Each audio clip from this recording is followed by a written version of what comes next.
Hey, what's up? It's Cute What If? This side. Today we will be seeing what if Deku had a fire villain father.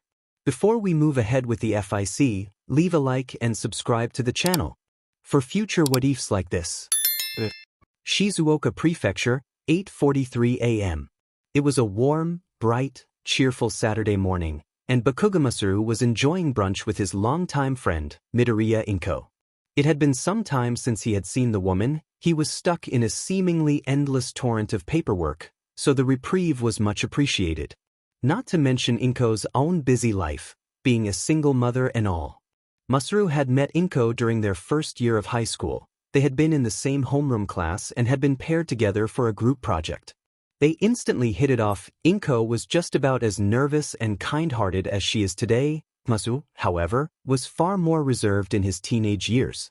While their relationship remained mutually platonic, that didn't stop Mitsuki, who had become Masaru's girlfriend during their third year of high school, from being jealous of how much time they spent with one another. This was quickly cleared up when Inko revealed to her that she had been dating Hisashi for a few weeks. Mitsuki was baffled and embarrassed, but she quickly reconciled with Inko, and the pair soon became friends. They, of course, attended each other's weddings as best man and bridesmaid respectively. Inko called him the minute she found out she was PRGNT, and vice versa, when Masaru learned of Mitsuki's PRGNCY. They brought their children over to each other's houses regularly, and the boys bonded immediately.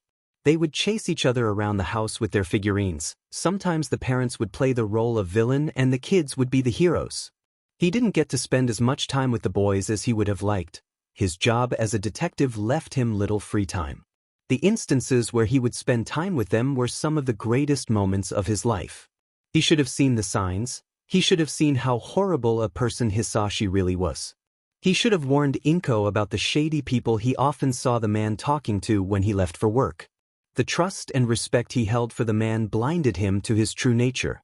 Because of this, Inko and Izuku had been hurt, gravely so.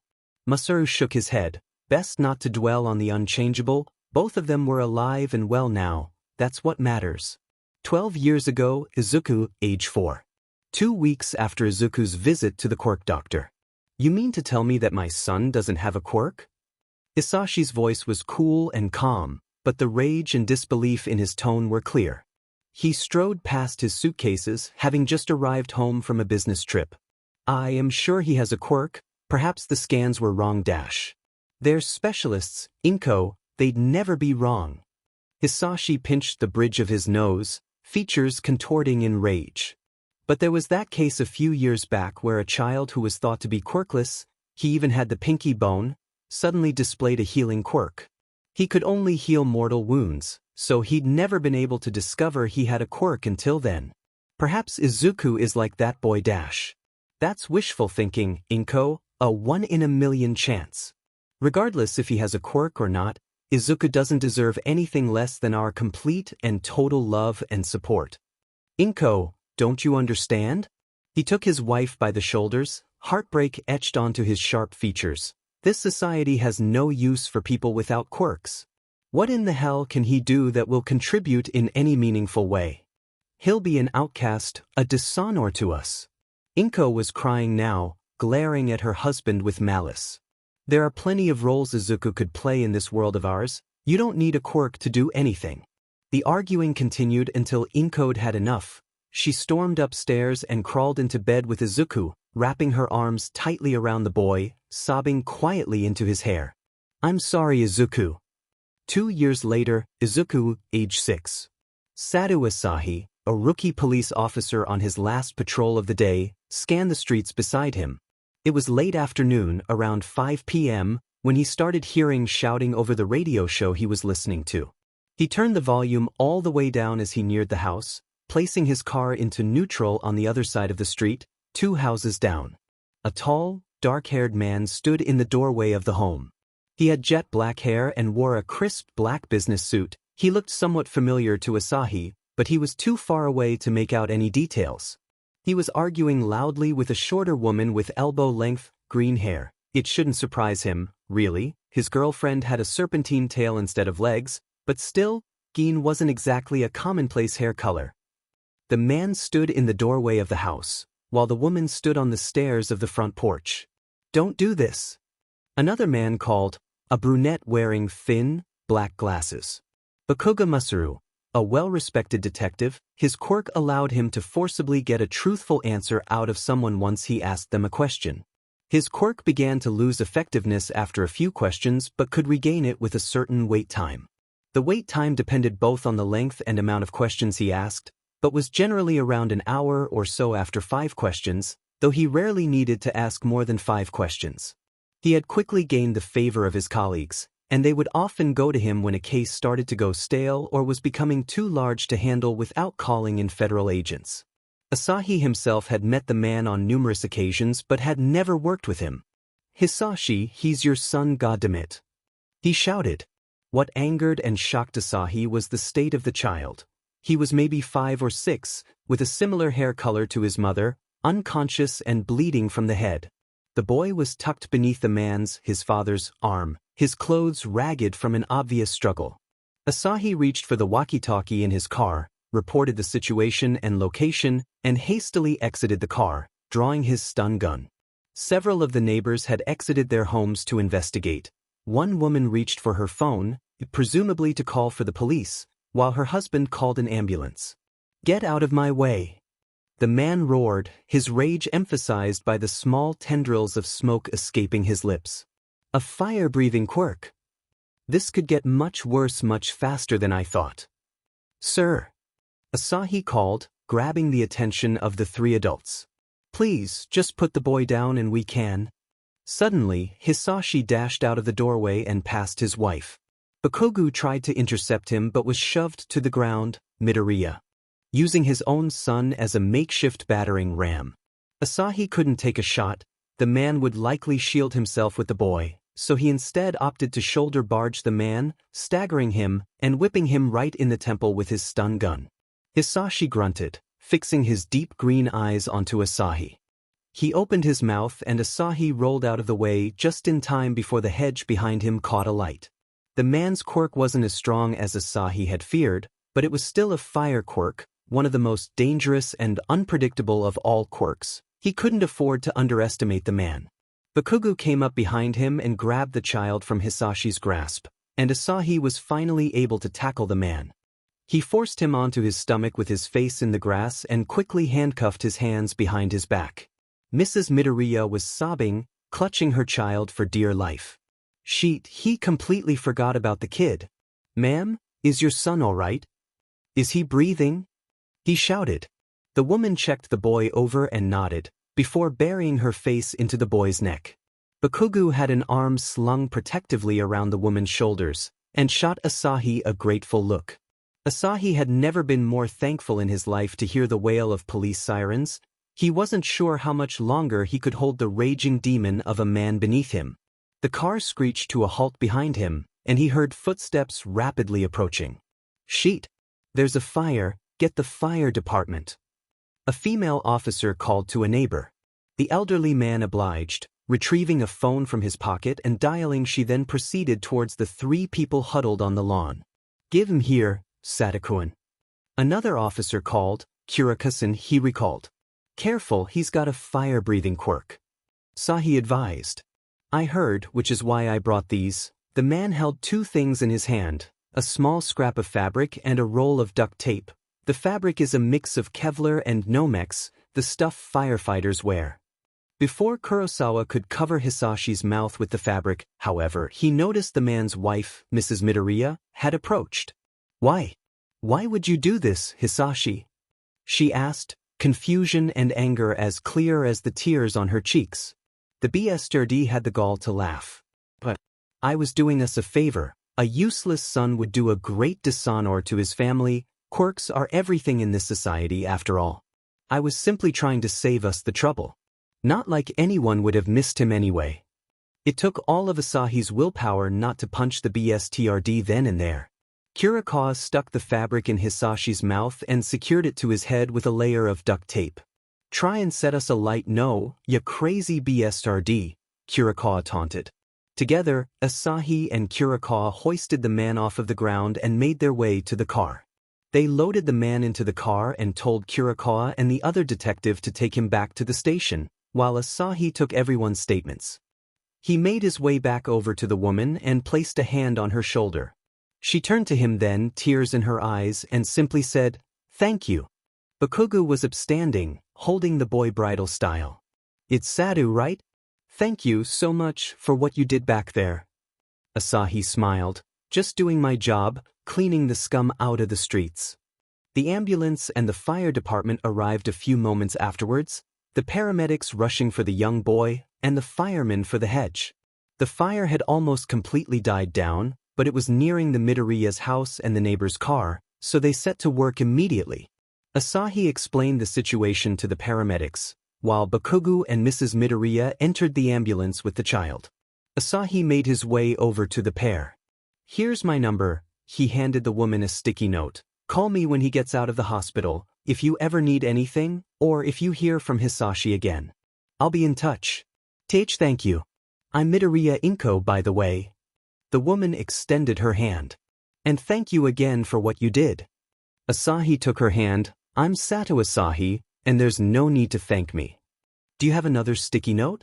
I'll give you my number." After that exchange, Asahi returned to his car. It had been a long day, so Asahi was going to return to the station, give his statement, text Inko to check up on her, and then get drunk off his butt. Shizuoka Prefecture, Bakugo residence, 2 hours after the Hisashi incident. "Oi mum, where's dad?"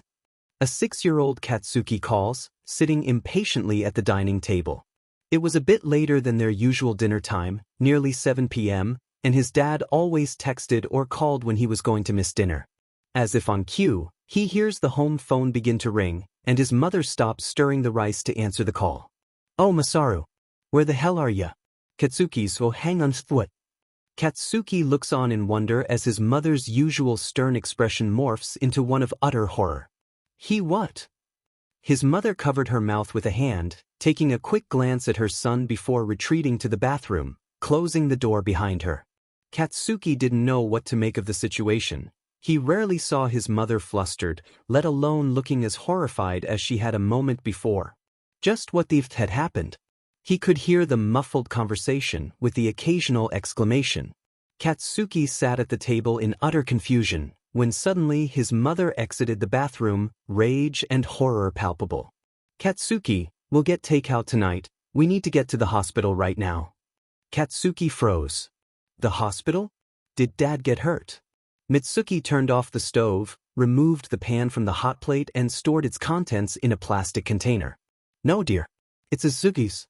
He got hurt really badly." "Izu-chan got hurt? Did he break his arm or something?" It was no surprise that Izuku would get hurt. The boy was always climbing trees and running around like a headless chicken. Mitsuki looks at her son sympathetically. "Oh, honey. I wish he had." 1 week later, Shizuoka Prefectural Children's Hospital, Izuku, age 6. 8:34 p.m. Po was overwhelmed. That was as best as she could describe it.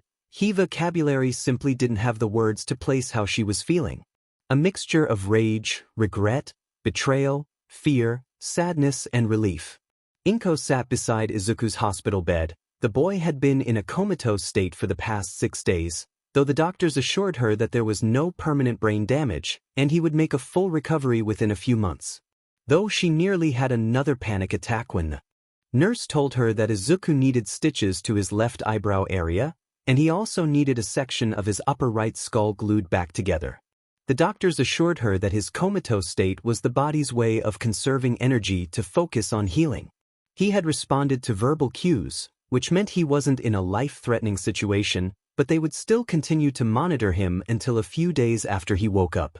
The head doctor, whose name currently escaped her, had asked if she would be returning home, and Inko gave the man a firm no in response.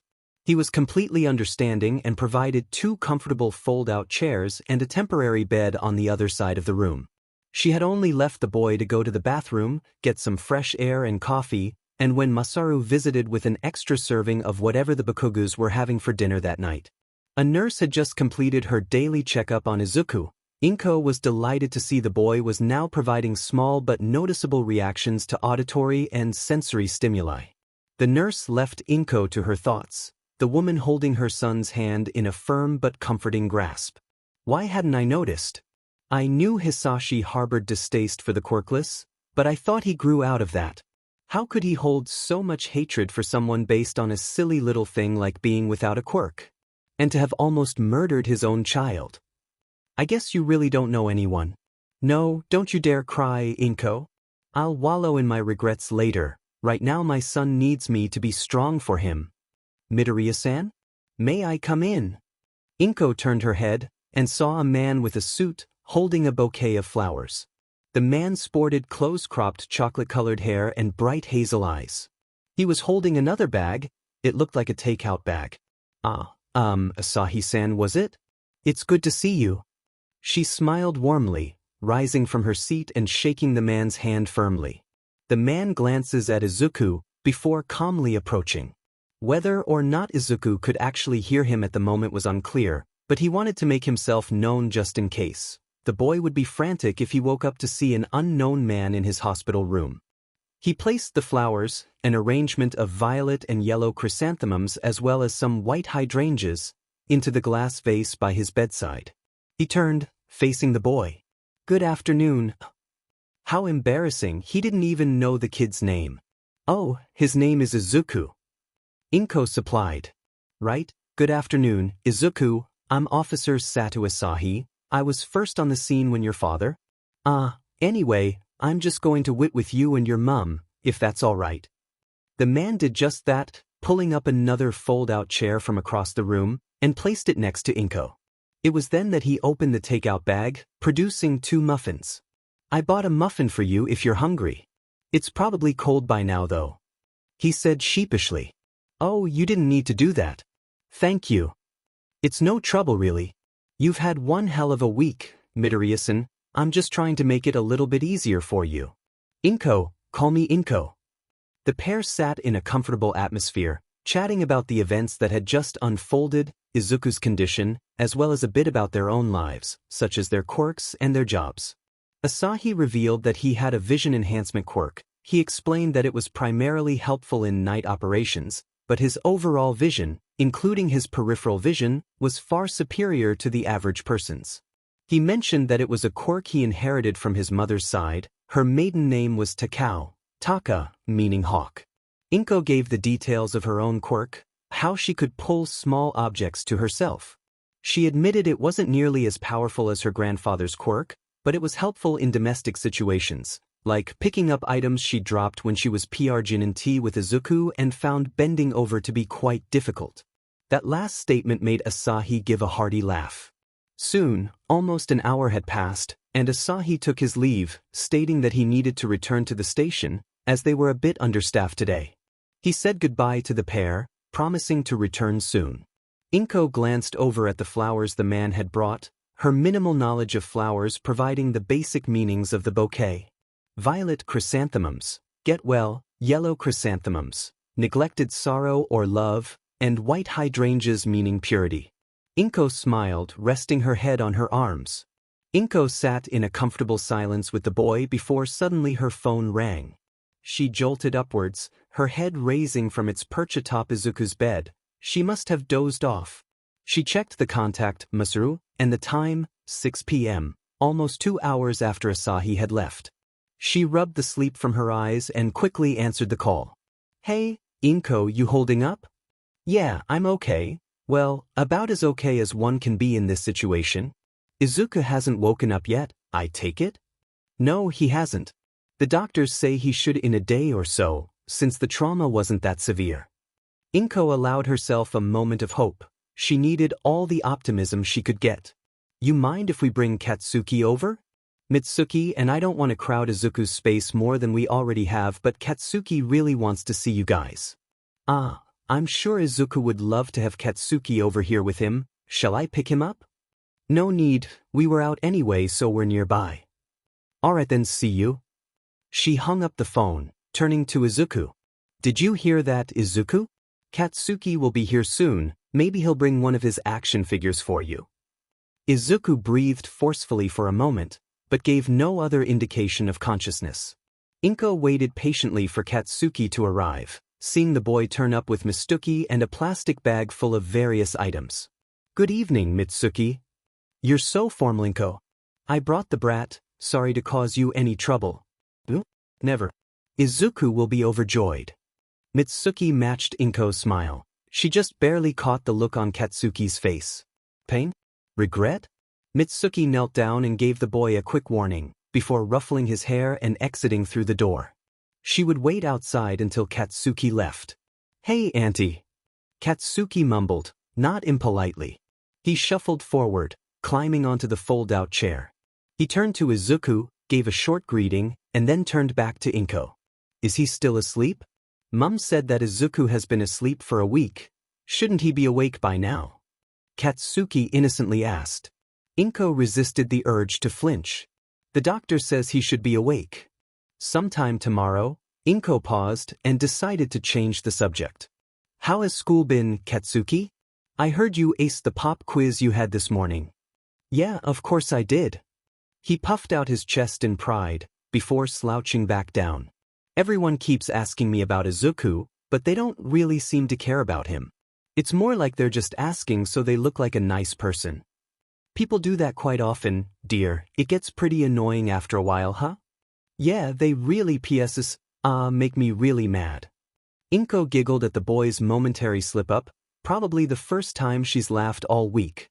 "Oh, I thought Izuku would get bored, sitting in here all day, so I brought some of my action figures for him to play with," Katsuki admitted, sounding almost embarrassed. "But he's asleep, so—" "Thank you, Katsuki. I'm so glad Izuku has friends like you." Katsuki flinched, and then he did something Inko never thought he'd do again. He teared up. I'm not a very good friend. I bullied Deku. We all bullied him because he doesn't have a quirk. I called him a useless Deku, and now he's in the hospital because his dad was angry he doesn't have a quirk. I'm just like he was." Katsuki shouted, looking at Izuku with sadness in his eyes. "I'm sorry, Izuku." Inko was shocked. Katsuki had bullied Izuku? There was no mistaking how aggressive the boy was, and she did catch Katsuki curse at the boy a few times, but for him to have been outright bullying him?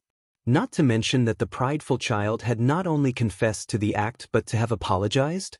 A wave of rage flowed through the woman when she heard him mention Deku, a name her ex-husband used quite frequently when addressing his son. But she couldn't stay mad at the boy, not when he was so clearly remorseful. "I'm sorry, Auntie. I know you're probably so mad at me, but I just wanted to apologize." "I'm so sorry, Izuku. I won't ever call you Dad again." "Katsuki, I am angry," the boy flinched. "But I won't stay mad at you. If you really do want to be friends with Izuku, then I think you should. He's never had any friends aside from you, and it's clear that he admires you, even if you did bully him."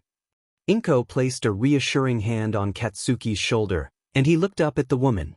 "Just promise me you'll look out for him, will you?" The boy nodded. He reached into the plastic bag and handed Inko Izuku's DS, along with his various Pokemon games along with Sonic Rush and Mario Kart. He gently placed Izuku's All Might and Eraserhead figurines next to him, and then brought out a brand new notebook, with a set of gel pens. Since I ruined Izuku's other notebook, I wanted to give him a new one. He can do his drawings and make his notes about heroes in here. "You really are a kind soul, Katsuki." "Yeah, well, don't go making a fuss about it. I just did it because my mum made me." A white lie, and they both knew it. Inko went along with it anyway, to spare the boy's pride. Inko squeezed Izuku's hand, smiling at Katsuki. Izuku squeezed back. Shizuoka Prefecture, Aldra Junior High, Izuku, age 6. "Ah, Midoriya-kun, welcome back, and Bakugudu. I was just about to start class. Take your seats, please." Izuku's second-grade teacher called as the two boys entered the doorway. Izuku flinched as 22 heads swiveled around, their eyes searing holes into the boy's skull. Katsuki prodded him with a finger and mumbled, "Don't sweat it, Dezu. If anybody gives you shit, I'll blow him up." Izuku muttered a quick, "Thanks, Kaken," before scurrying to his seat behind the blonde. It had been about a month since Izuku had been discharged from the hospital.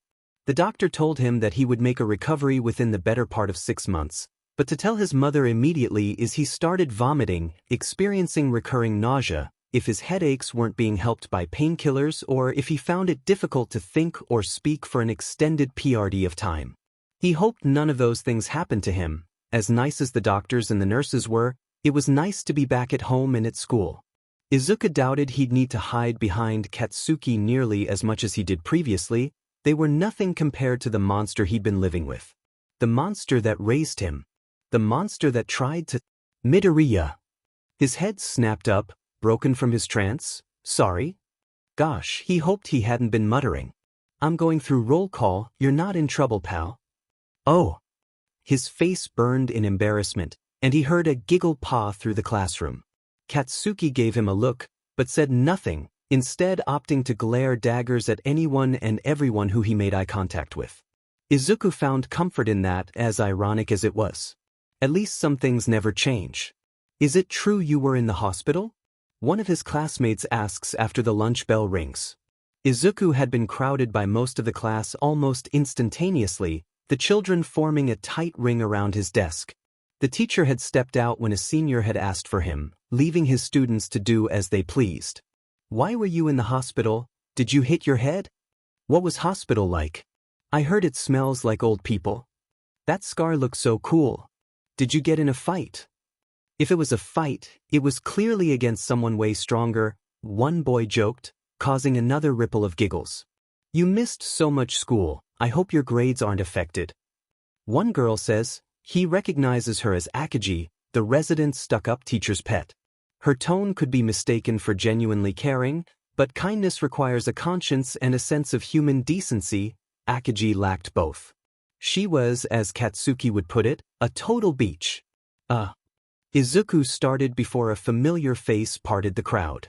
Oi, you lot re-crowding my desk, piss off. The students parted like the Red Sea. Bakugo said a bad word. I'm telling teacher. Akagi joked in a mocking voice. She was quickly silenced by Katsuki's quirk, a series of miniature explosions, little more than a few crackles and pops, but enough to nearly light the girl's hair aflame. Kaken! Come on, Aizu. Grab your sheet. The blonde took the boy's arm. Kaken! What? You really shouldn't swear so much, it's not good. I'll swear as much as I want to Aizu. That was the second time Katsuki has slipped up. He was doing better than Izuku expected. For God's sake, Katsuki, it's Izuku's first day back at school and you're already in the principal's office? Mitsuki growled, glaring at her son. It's okay, Andy, Kaken was just sticking up for me. They were being really rude. Izuku, sweetie, it's because you keep defending him that crap like this keeps happening. He keeps thinking he can get away with it. The door to the office opens, and there stands the principal, clad in a suit and tie, with modified sleeves for 6 thin, insectoid arms. His bug-like wings flitter as he crosses his arms, and one of his antennae twitch. Mrs. Bakugo, I've been expecting you. Please come in. 3 of his arms gestured for the pair to enter. Young Midoriya, you can leave now, I'm sure your mother is waiting for you. All right. See you later, Kaken. Izuku waves awkwardly and spins on his heels, scurrying down the corridor. The trio shuffled into the office. It was darker than in the hallway, though still bright enough to see clearly, as the principal's quirk made him more sensitive to light. They sat down on opposite ends of the man's desk, and the principal folded the top 4 of his arms, leaving the lower pair resting on the table. The independence of the appendages will never cease to creep Katsuki out. Katsuki, even at his age, knew when he was in deep shit, and opted to keep his mouth shut. He also, to his credit, recognized the difference in authority between his mother and the school faculty. Getting suspended or expelled from school would become a serious issue when he is old enough to apply to UA. You have made a very nice friend, young man. I'm glad you're getting along with someone here. I had been made aware of your anger management issues when you first arrived at this school, and I recognize that your mind is still young and developing. However, I cannot condone violence. Although Mrs. Akagi didn't suffer much physical damage, aside from some burnt hair, it would be most troublesome if incidents such as these were to continue. It was then that he pulled open a drawer to his left and placed a manila folder onto the desk, closing the drawer and facing Mitsuki. Mrs. Bakugo, your son is an excellent student, His grades are almost always perfect. As a teacher, I couldn't be prouder. Katsuki allows himself a brief moment of pride before remembering why he was here. In saying that, the man turns to Katsuki. Something needs to be done about that temper of yours. Katsuki scrunches his nose but stays silent. That's when Mitsuki speaks up. His father and I have actually considered speaking to someone about it. I myself have a bit of an issue with anger management, and I saw a professional about it from when I was 6 until I was 11. Friends and family say I've mellowed out quite a lot. Katsuki gulped. I'm glad you've been considering professional help. Most parents don't consider stuff like that until it's far too late, but I'm hoping it doesn't come to that. Now, young Bakugo, I've already asked Miss Akagi about what happened when I met with her parents earlier, but I'd like to hear it from you. He turns to Mitsuki sheepishly. The girl has a reputation for being, what do the kids call it? A snitch? Teacher's pet? Whatever the case, she tends to over-exaggerate to make herself look better, which I have spoken to her about. Mitsuki blinks and then nudges her son with her elbow. My side? Aizu had been in the classroom for all of 10 seconds and people were already talking shit. Katsuki. His mother hissed. Talking bad about him. Giggling and gossiping like it was a freaking mother's group. It got to lunch and everyone had crowded around his desk and was bugging him about his scar. I got really mad, okay? People were joking about the demon thing, crowding his space, and he looked about ready to cry, so I pushed him out of the way and grabbed him to take him outside. His scar? The principal asks, flabbergasted. Why would people make fun of him for a scar? Plenty of kids have them. One of the teachers has an eye patch. Katsuki has told me that Izuku has been getting bullied relentlessly for nearly 2 years. As bad as it sounds, maybe his classmates were just used to picking on him. It's mostly my fault, Katsuki interjects, startling his mother and his principal alike. I bullied Aizu too. But I'm not gonna do that anymore. I don't want to be like him. The two adults shared a look, knowing exactly who he was. So, anyway, Katsuki continues, that teepee got right in his face and I got really mad. I don't know what she's told you, but I didn't set her hair on fire. My quirk didn't even burn the ends. Yes, I noticed her hair was mysteriously intact. She was ranting and raving about how she'd need to cut it, so I didn't even bother to examine it properly. The principal admits. Mitsuki scrunches her nose. This girl sounds like a real hassle. The principal nodded his head. You've come a long way, young man. I cannot reiterate how proud of you I am. If you ever do need to speak to someone about your anger, or if this bullying continues, my door is always open. Now, about your punishment. Katsuki flinches, awaiting a detention. There will be no punishment, but I advise you to work on that temper. At the very least, try not to vocalize it. Toning down the cursing would certainly help too. The man stands, prompting the Bakugus to do the same. He extended his hand. Thank you for your time, have a nice night. Thank you, you too. Mitsuki shook the man's uppermost right hand. The pair left shortly afterwards, only to find Izuku and Inko sitting outside. Aizu? Auntie? Why were you out here? Hey, Kaken. Izuku stood, a worried look on his face. I'm not getting suspended or getting detention if that's what you're gonna ask. Really? Well, duh, I didn't do anything wrong. I was sticking up for your sorry butt. Katsuki, the principal literally just asked you to cut down on the swearing. She couldn't stay mad at the boy for long, as Izuku pulled the blonde into a hug. Inko gives Mitsuki a look. Oi, what's this for? The boy says, clearly flustered. Thanks, Kaken. Anytime, Aizu. Shizuoka Prefecture, Aldra Junior High. 3 weeks later, Izuku, age 6. Izuku sat at his desk. Katsuki had turned his chair around to eat his lunch with him, the usual routine. Akagi had, in fact, been called into the principal's office once again to discuss her superior attitude, and had since been avoiding the boys at all costs. She glared daggers at them from across the room. The rest of the class had quickly caught on that Katsuki had gone from Izuku's tormentor to his knight in shining armor, as one girl put it, and wisely backed off. That didn't mean they stopped bullying him, though, they just got smarter about it, subtler. He doubted it would ever stop. He was quirkless, different, and people just loved to hate what's different to them. His mother, Mitsuki and Masaru alike ingrained that into his head. Still, though, he was grateful he had Katsuki. He had told him about how his father treated him, and how he clearly displayed his dislike for him even before the attack 2 months ago. Katsuki vowed that if he caught anyone treating him, or any other quirkless person for that matter, the way Katsuki himself had previously treated Izuku, he would beat the fuckers senseless, or make them rue the day they crossed him. His response varied depending on his mood. "Kaken, I've nearly filled that new notebook you gave me," Izuku says as he uses his chopsticks to place a ball of rice into his mouth. "What, already? How much do you write in those things?" "I don't just write in them, I draw in them too. Also, my handwriting isn't that neat, so it takes up a lot of space," he admits. Katsuki scoffs. "I know, how can you even read the sheet you write?" "Kaken." "What? You swore." "Wow, sorry mum." Katsuki scowls, but not in such a way that Izuku feels threatened. "I'm just saying if your mum catches you swearing." "Yeah, I know.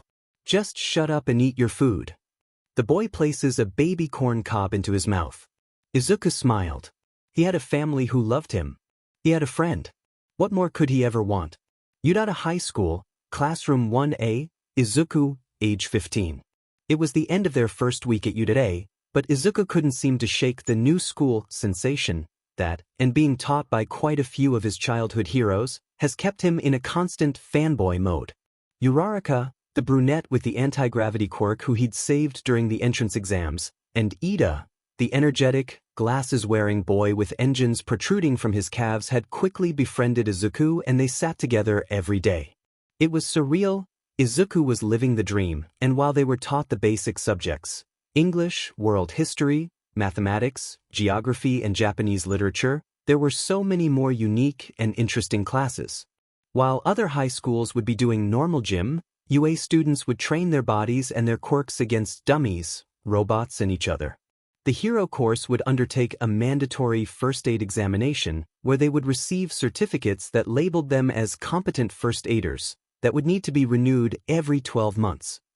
Izuku was fascinated by the independence their teachers allowed them during their fitness classes. They could practice gymnastics to improve flexibility and overall agility, play sports like tennis and volleyball with other students and sometimes the teachers to improve hand-eye coordination and critical thinking, or they could use weights or the treadmill to train their muscles and endurance. This was all without using their quirks, unless, of course, the quirk was physical, for arms, a tail, etc. Then the person was asked to limit the usage of such appendages as much as possible. The class was surprised when Katsuki made an offhand comment about how quirks are physical abilities too. You could have the greatest quirk in the world, but if you don't have a healthy body, you're practically useless. The class stared at the boy like he'd just dropped from space. Kaken is actually really smart, Izuku had explained to the class. Despite his violent nature, he's an honor student at heart, top scores all around. Katsuki had lightly slapped Izuku on the back of the head for that comment, but had continued on with his exercise. Katsuki, to his credit, was far more subdued than he was 10 years previous. He was still a ball of rage, but now he had the common sense to know when and where it was appropriate to, as he would put it, sheet up. His swearing had actually worsened after he started seeing a therapist at the tender age of 7. His mother said it was a byproduct of managing all of the innate anger the boy had. Whatever works, Mitsuki had once said. The boy had progressed from weekly appointments to bi-weekly appointments by the time he was 8, and his attendance had dropped to once a month sometime when he was 9. Now he saw the man every other month, though the man assured it was hardly necessary. The therapist, a kindly old man with a quirk that allowed him to see emotions as a color, was one of the few people Katsuki didn't want to strangle. He even admitted to respecting the man one afternoon. He'd come a long way from the violent, highly aggressive elementary schooler with a hair trigger he once was. He still had his occasional outbursts, of course, but he hadn't had any fits since he was 8. They never spoke of that day. Katsuki was utterly ashamed and horrified of it. Izuku still had the scar on his arm. Izuku had heard people describe Katsuki as rude and brutish, But he never truly grasped how he must have come across to others until one woman who lived on Katsuki's street compared him to a vicious dog that roamed the neighborhood. Mitsuki had backhanded the woman across the cheek and swiftly left with the two boys. He could ascertain a similar image was being built up by their fellow UA students, particularly those in Class 1B just next door. He would hear things whispered about the boy when they traveled from class to class, how he was rude, arrogant, boastful, and various other things Izuku would not like to repeat. Class 1A, for the most part, could see past his violent nature and have made genuine connections with him, most notably Kirishima, Kaminari, Shiro, and Ishido. Izuku had said as much to his mother and Katsuki's parents, who were beyond proud. Katsuki himself blatantly refused the notion of having a friend other than Izuku, but they all knew otherwise. The class was currently in the dorm's common room for dinner on a Saturday evening and had somehow arrived at the topic of childhood stories. Todoroki made it clear he wouldn't participate, and though the class was disappointed, they didn't press him. Izuku wondered what had happened to the boy that made him so unwilling to talk about himself, but decided that was a question for another time. Currently, Ishido was telling them of a story that had happened quite recently. A young girl had chased her around a local park because she thought she was made of cotton candy. The class laughed, and Ishido says the girl only stopped chasing her when her father handed her some actual cotton candy. He apologized profusely to Ishido before swiftly leaving with his daughter.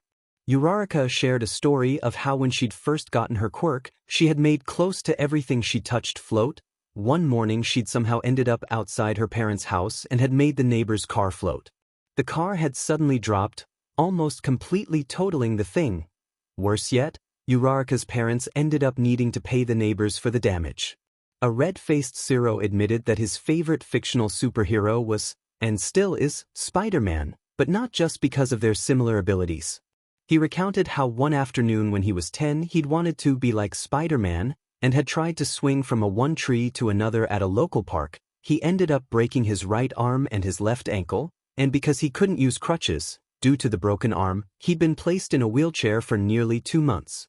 Dark Shadow volunteered a story, much to the annoyance of an embarrassed Tokoyami. A younger Tokoyami had tried to climb a tree to hang out with a sparrow and her babies, but the second branch he climbed had snapped, and he fell face-first into the mud beneath him. His mother had been furious with him but patched him up anyway. Izuku volunteered to go next, and Katsuki gave him a warning look. Izuku told the class of how when he and Katsuki were younger, he was at Katsuki's house for a sleepover, and Izuku had woken up in the middle of the night to see a spider dangling on its web just a few centimeters above his face. Katsuki snorted. Mitsuki, Kaken's mum, then had to explain to the police that, no, I was not being murdered horribly, but that I'd just been scared by a spider. Who is even scared of spiders? The ones in Japan are harmless. Katsuki spoke, arching an eyebrow at Izuku. Nah man, spiders freak me the hell out. Kaminari spoke up. Koda gave a firm nod of agreement. Mineta just shuddered. There are worse places to encounter spiders, and while the ones here don't bug me too much, pardon the pun, I sure as heck wouldn't like to meet one from the Amazon, Yaoyorozu chimed in. Katsuki snorted. I was probably afraid of them when I was like 2. What are you trying to say, Bakugu? Mineta asked, clearly offended. I'm not scared of spiders anymore, are you effing deaf or what? Katsuki growled. Izuku's response came naturally, after years of playful teasing. Oh, like how you aren't ticklish anymore? He immediately regretted his decision. The entire class collectively broke out into laughter, Ishido cackling madly beside a fuming Katsuki. Izuku! The boy sprung up. I'm sorry. Izuku had never gotten out of a chair faster in his life. The next 5 minutes were overtaken by Katsuki chasing Izuku around the common room. Uraraka and Kirishima had literal tears in their eyes, while Ishido and Kaminari were outright crying from laughter. Jiro was holding her stomach as if she'd vomit, and Izuku thought she might be, if not for the quiet giggles escaping her. To Izuku. Kaken, I'm sorry. Izuku launched himself over a couch and behind a surprised Todoroki, using him a human shield. Save me, Todoroki-kun. Oh my god, I think I'm gonna pee. Out of the way. Ashido barreled out of the common room and towards the toilets, laughing and gasping all the way. The chase only stopped once a frustrated Aizawa-sensei stormed into the room, captured Izuku and Katsuki with his tape, and told them to shut up. He could hear them from outside the dorm. Once Katsuki had stopped trying to flay Izuku alive, the group resumed their storytelling. You at A Academy, Yurata Cafeteria, Izuku, age 15. The following day, when Katsuki walked through the door with Izuku, Class 1 erupted into giggles. Kirishima made an odd gesture, reminding Izuku of what little kids did to imitate a monkey, bending his arms so his elbows were far out from his torso and his hands were just under his armpits. He wiggled his fingers, and it was clear he was having a playful jab at Katsuki. Izuku stifled a laugh. He didn't plan on being murdered today. Katsuki walked up to the table holding the majority of his classmates and clearly, and rather loudly, stated, "I hate every single one of you. Go die." Ashido was the first to crack. She had just taken a mouthful of water and seemed to be seriously regretting her decision. Water dribbled down her front as she giggled and she tried to swallow the liquid, lest she spit it right into Siro's lunch, who was sitting across from her. It backfired and she ended up choking on the drink, coughing and giggling madly. This, of course, caused the entirety of the class to break out into laughter, while Katsuki just rolled his eyes and stalks off to grab his food. Ochako reached over the table and handed Ashido a pink handkerchief. Where the girl keeps them is one of the many mysteries of the universe. Tokoyami was silently dying of laughter beside Siro, hands covering his face and shoulders bouncing. He almost looked like he was crying, if not for Dark Shadow's poor attempts at containing his laughter. Wait, is Dark Shadow even a male? I mean, I assume so, considering the voice and the way everyone addresses it, but for all I know it could be female or non-binary or God knows what else. I'll have to ask Tokoyami-kun about it later. Izuku turned to go get his food and sit down when he noticed all of the students within earshot were staring confusedly at the commotion. Izuku flushes in embarrassment and promptly retrieves his lunch from the hero lunch rush and sits down at a table with Todoroki, Katsuki, Yaoyorozu, Jairu and Siyu. Katsuki flips Ashido off, with both hand, no less, which only makes the girl giggle more. "Oh my god, Kaken, I'm sorry." He apologizes for what was probably the 100th time. Izuku. "Hey, at least I didn't mention that time with the duck. Don't you effing dare." Izuku giggles. He would definitely need to tell class about that one. Midoriya Inko was furious. No, furious didn't begin to describe how she was feeling. She'd only felt such a feeling once before, when her late husband had tried to kill his own son. Inko didn't have the vocabulary to describe the bubbling, all-encompassing rage she was experiencing. Revolted, perhaps? Sickened? Well, it's a start. Inko had decided to surprise Izuku and make her way to the Yurata Sports Festival after the cavalry battle. Masuru and Mitsuki both had to work, but had helped her pay for the ticket. Inko would cheer on Katsuki in their stead. He was practically a son to her anyway. She had arrived, handed her ticket to one of the 3 ticket masters, an elderly gentleman, purchased a bottle of water from the canteen, she'd brought sandwiches, and proceeded into the stadium. She had asked a member of the staff if she would be allowed into the section where the students sat, and the woman said she was, but only for a few minutes, though. Inko wormed her way out of the large group of people entering the stadium into a less densely populated area. She made her way up a stairwell and down a hallway. Inko didn't know what to expect when she arrived at the stands but continued on nonetheless. She didn't expect this. 20 minutes earlier, Yurata Sports Festival Stadium. While Inko was walking the halls, looking for Izuku, she saw her son walking alongside a boy with dual-colored hair, red and white, and what looked like an old scar covering a good portion of the left side of his face. Inko would wait until Izuku had finished his conversation. The boy didn't seem particularly hostile, so perhaps he was simply a classmate offering advice? The boys stopped outside the stadium, in a secluded area. Inko was beginning to get curious, and though she hated eavesdropping, she couldn't help but listen in on what the boy had to say. "Be honest, are you All Might's secret child or what?" Inko gaped. Izuku was in a similar state of confusion. "Excuse me?" Izuku asks, perplexed. You and he have similar quirks, and he is obviously very fond of you, so, spill, are you and he related somehow? Are you serious? Inko almost felt offended at the accusation. Doesn't this boy know anything about quirks?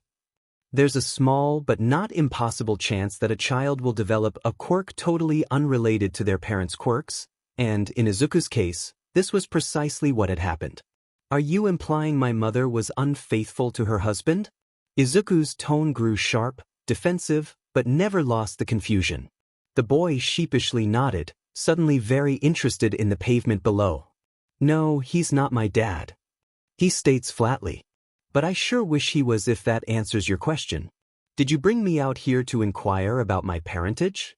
You could have asked in the change rooms. No, I didn't, I was merely curious. The dual-haired boy pauses for a moment before continuing. Have you ever heard of a quirk marriage? Inko's stomach dropped. A quirk marriage was a horrid, traditionalist abomination that should have been outlawed the instant quirks first appeared. They were arranged marriages formed based on two people's quirks, and often both parties had little to no say in the matter. They weren't even real marriages, as there was no love involved, merely a combination of power. It only worsened from there, when the boy began to explain how he and his 3 siblings were products of such a marriage. His father, whom Inko later learned was actually the hero Endeavor, had essentially raped and physically as well as psychologically abused his mother and forced her to take care of each of the children, until the boy, Todoroki, she guessed, unless he used a different family name from his father, was born.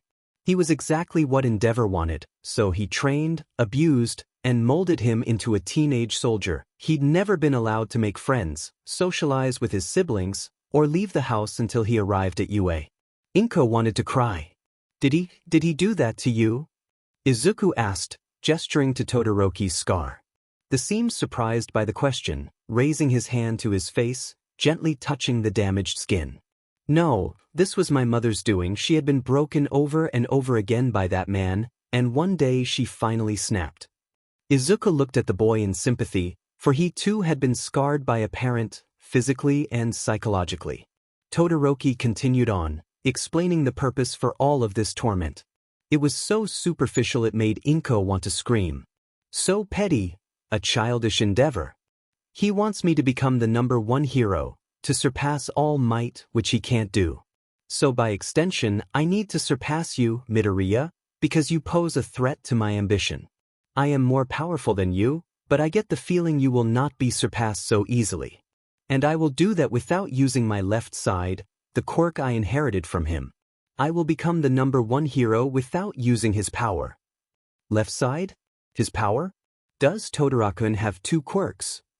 Izuku's response almost sounded rude, but Inko supposed that's what he was going for. Just to make sure I heard that right, you think that you're just going to rock up to this tournament, stroll through it and win using only half of your power? I'm going to tell you here and now, that's not going to happen.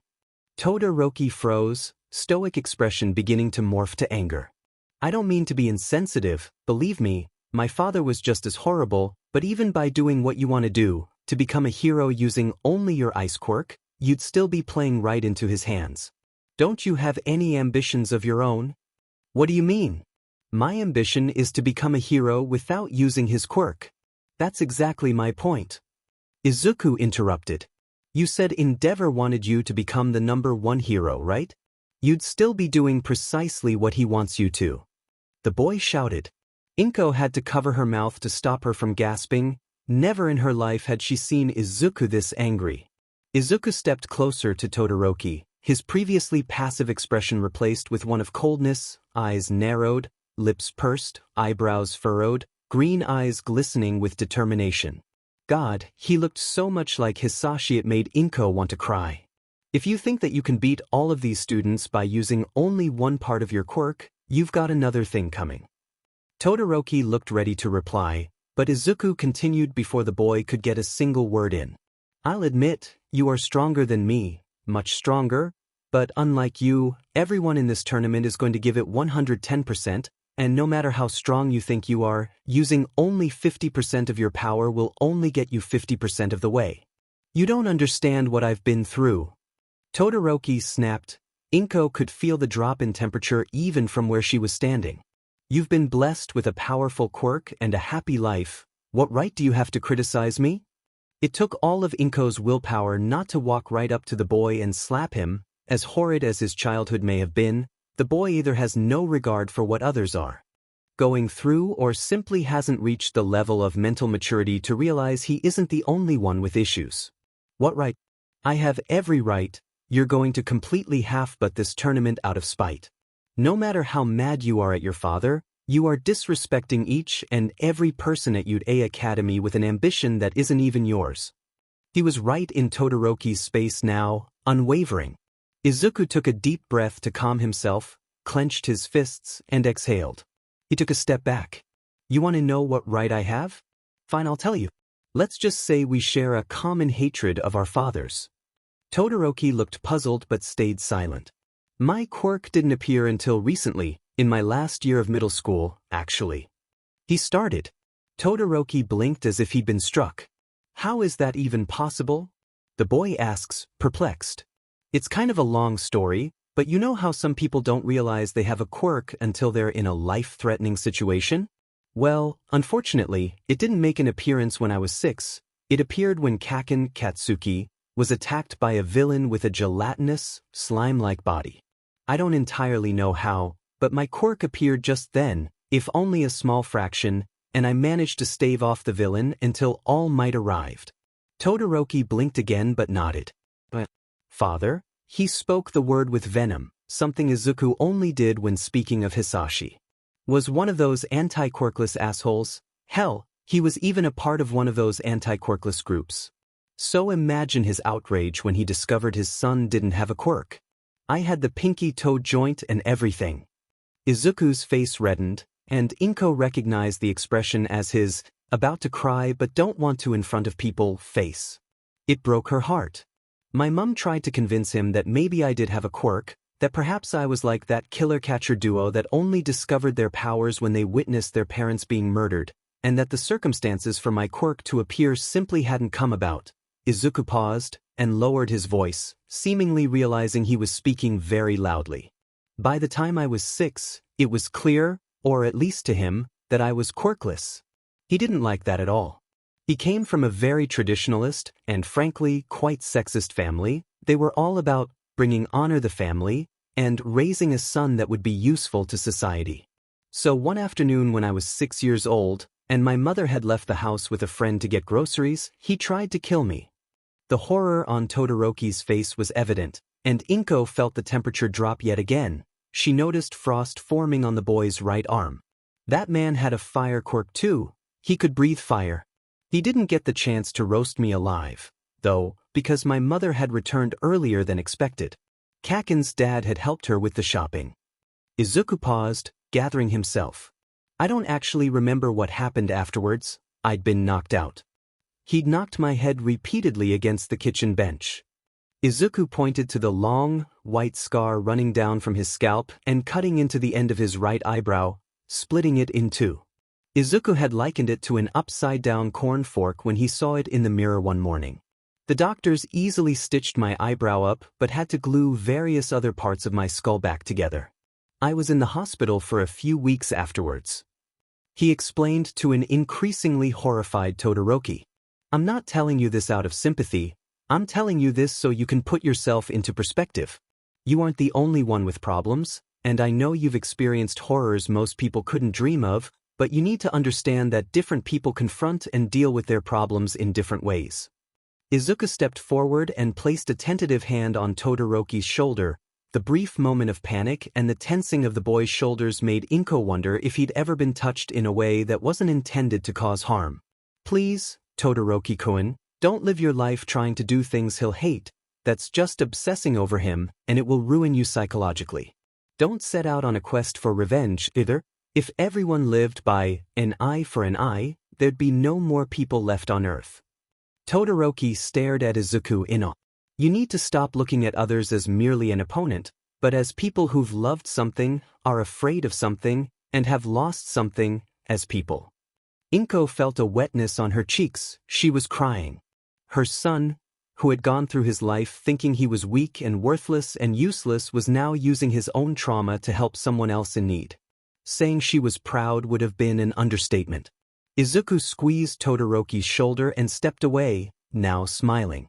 "I'm here for you, Todoroki-kun. Make no mistake, when we walk onto that field, we will be opponents, but an opponent doesn't always have to be an enemy."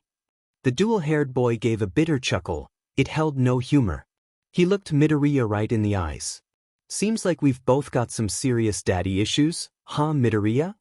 Present time, Yudata Sports Festival Stadium, Izuku, age 15.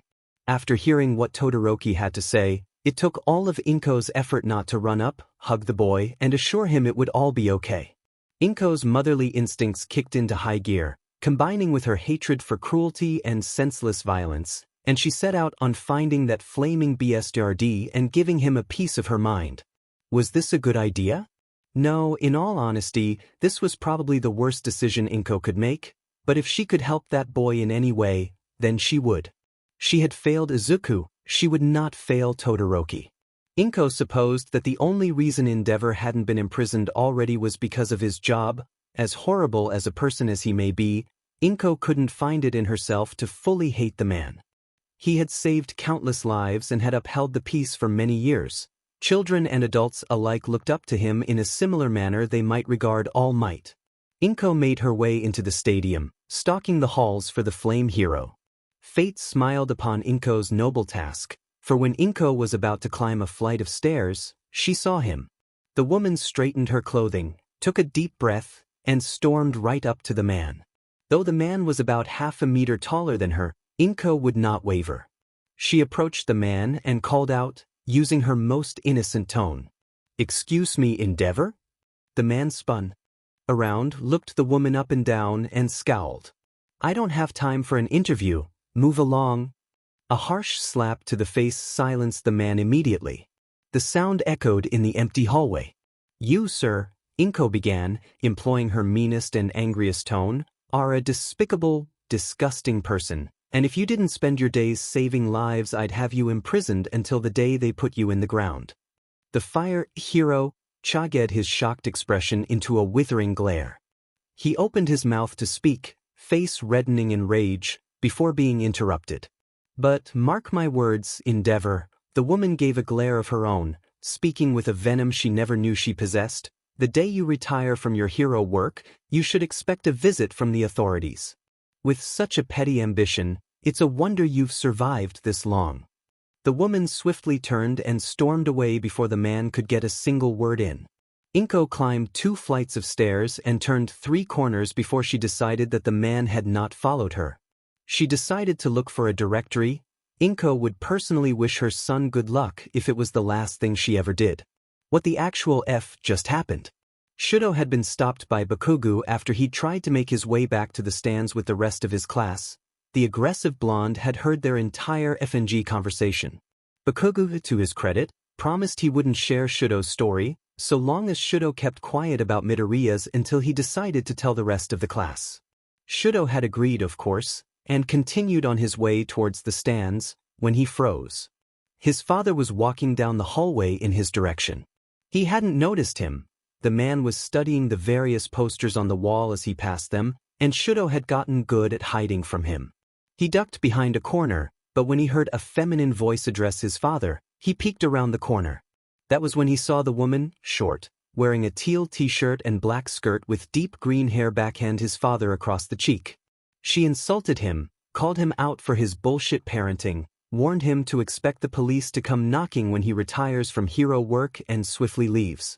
The green-haired woman scurries up the closest stairwell and is quickly out of sight.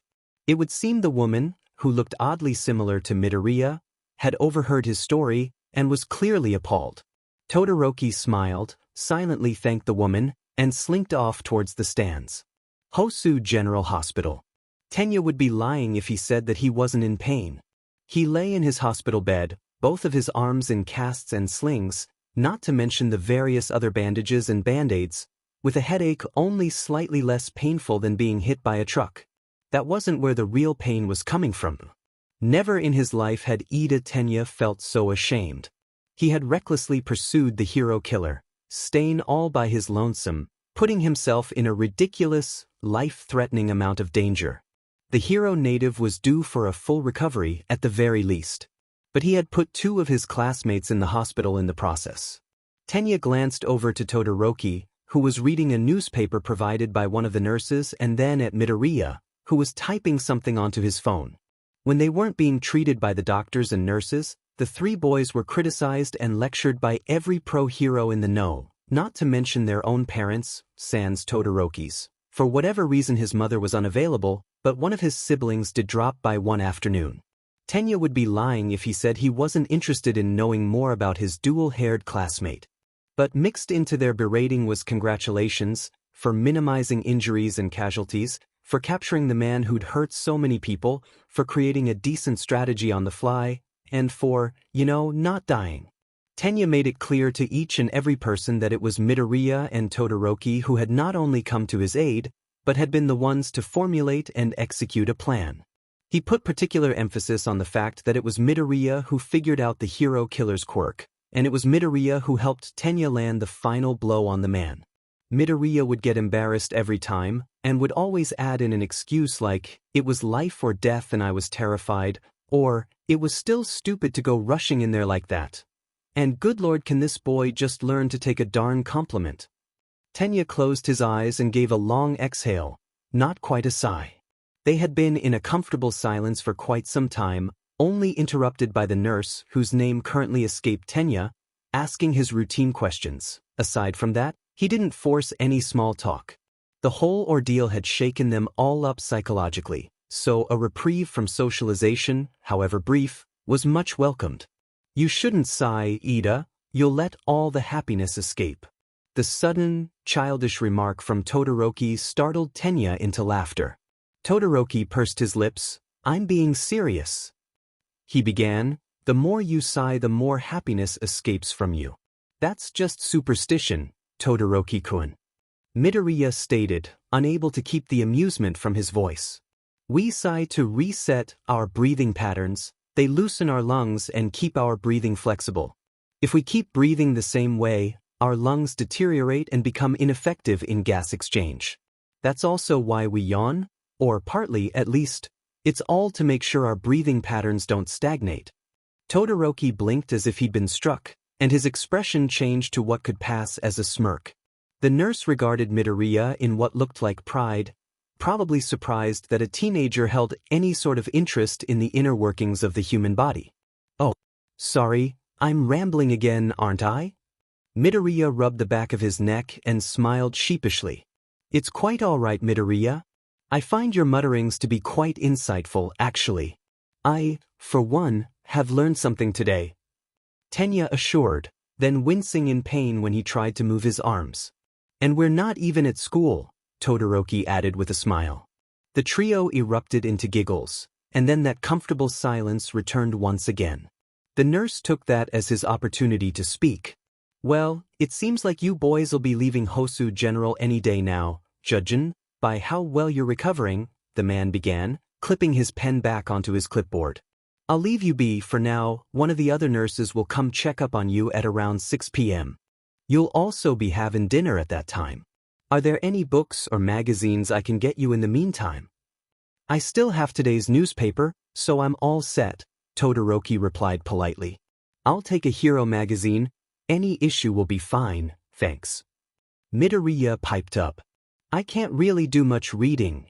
Ida lifted his casted arms. The nurse understood. "I can get a radio if you'd like to listen to some music?" Tenya shook his head. "Most of the channels would just be reporting on the Hosu attack." "Very well. Rest up, boys." The man gave a quick bow before leaving the trio to their own devices. Ida sat back, spine flush against the wall, contemplating. The world as they know it would be forever changed, the League of Villains and their Nomu, the hero killer, Stain. Nothing would ever be the same again. The average person would feel disheartened by that fact, but not Tenya. Not the students at Uda Academy. They viewed this sudden change as an obstacle to overcome, a hurdle in a race, rather than an impregnable wall.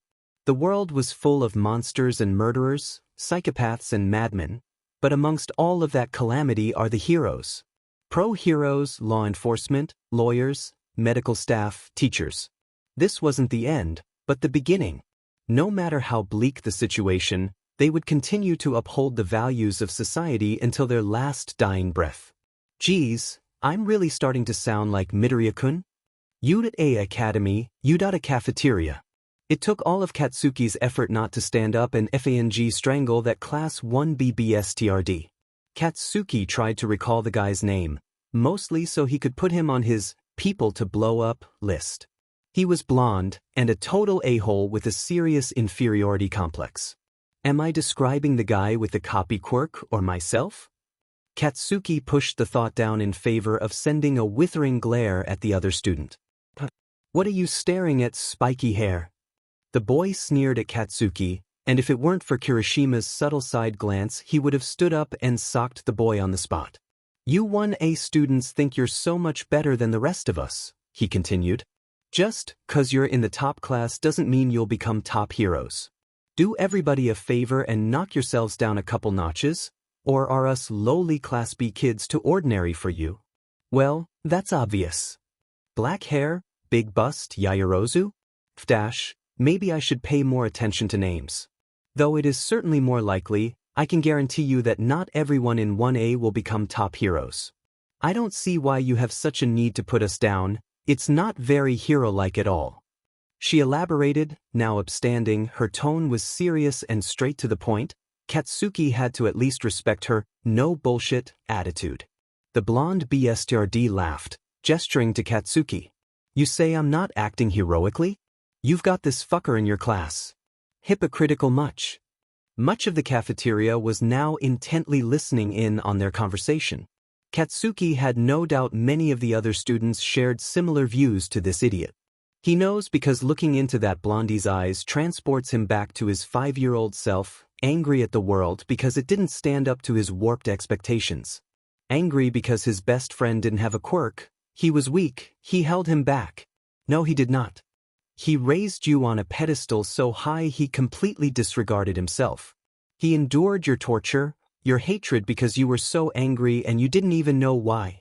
Katsuki's fist clenched around his trousers. He was shaking in rage. When did he stand up? What? Got something to say? The guy turned his face upwards so he was literally looking down his nose at Katsuki. Back off, Jerke. The earphone jack for earlobes girl with a surprisingly stylish bob spat. You realize you're only making it worse for yourself, right? Walk away, Minoma-kun. Round-face Uraraka spoke. Yeah, what the heck is your problem, man? The human embodiment of Pikachu asked. You heard him, another guy, presumably from 1B, or perhaps the general department, spoke up.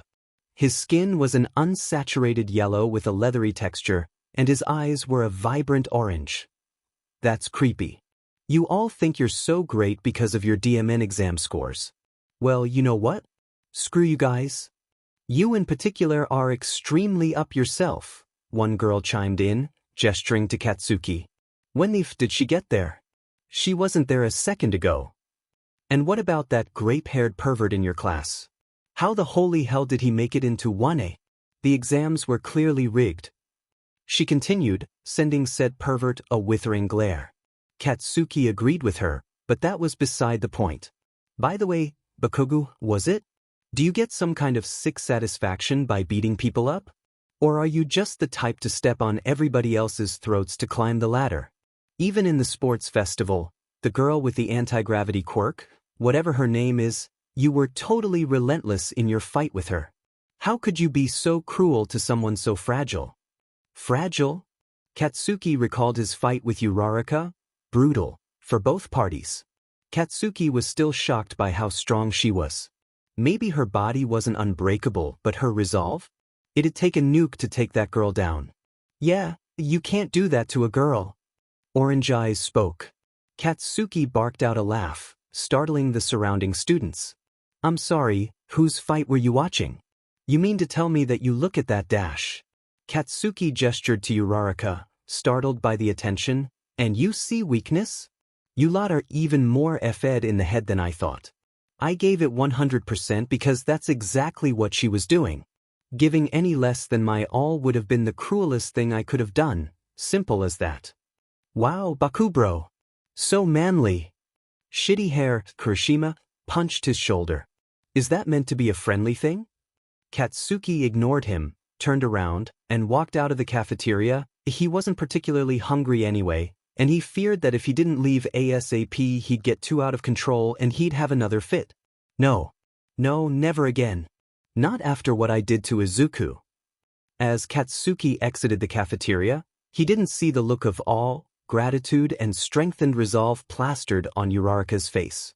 Location classified, League of Villains Tavern Base.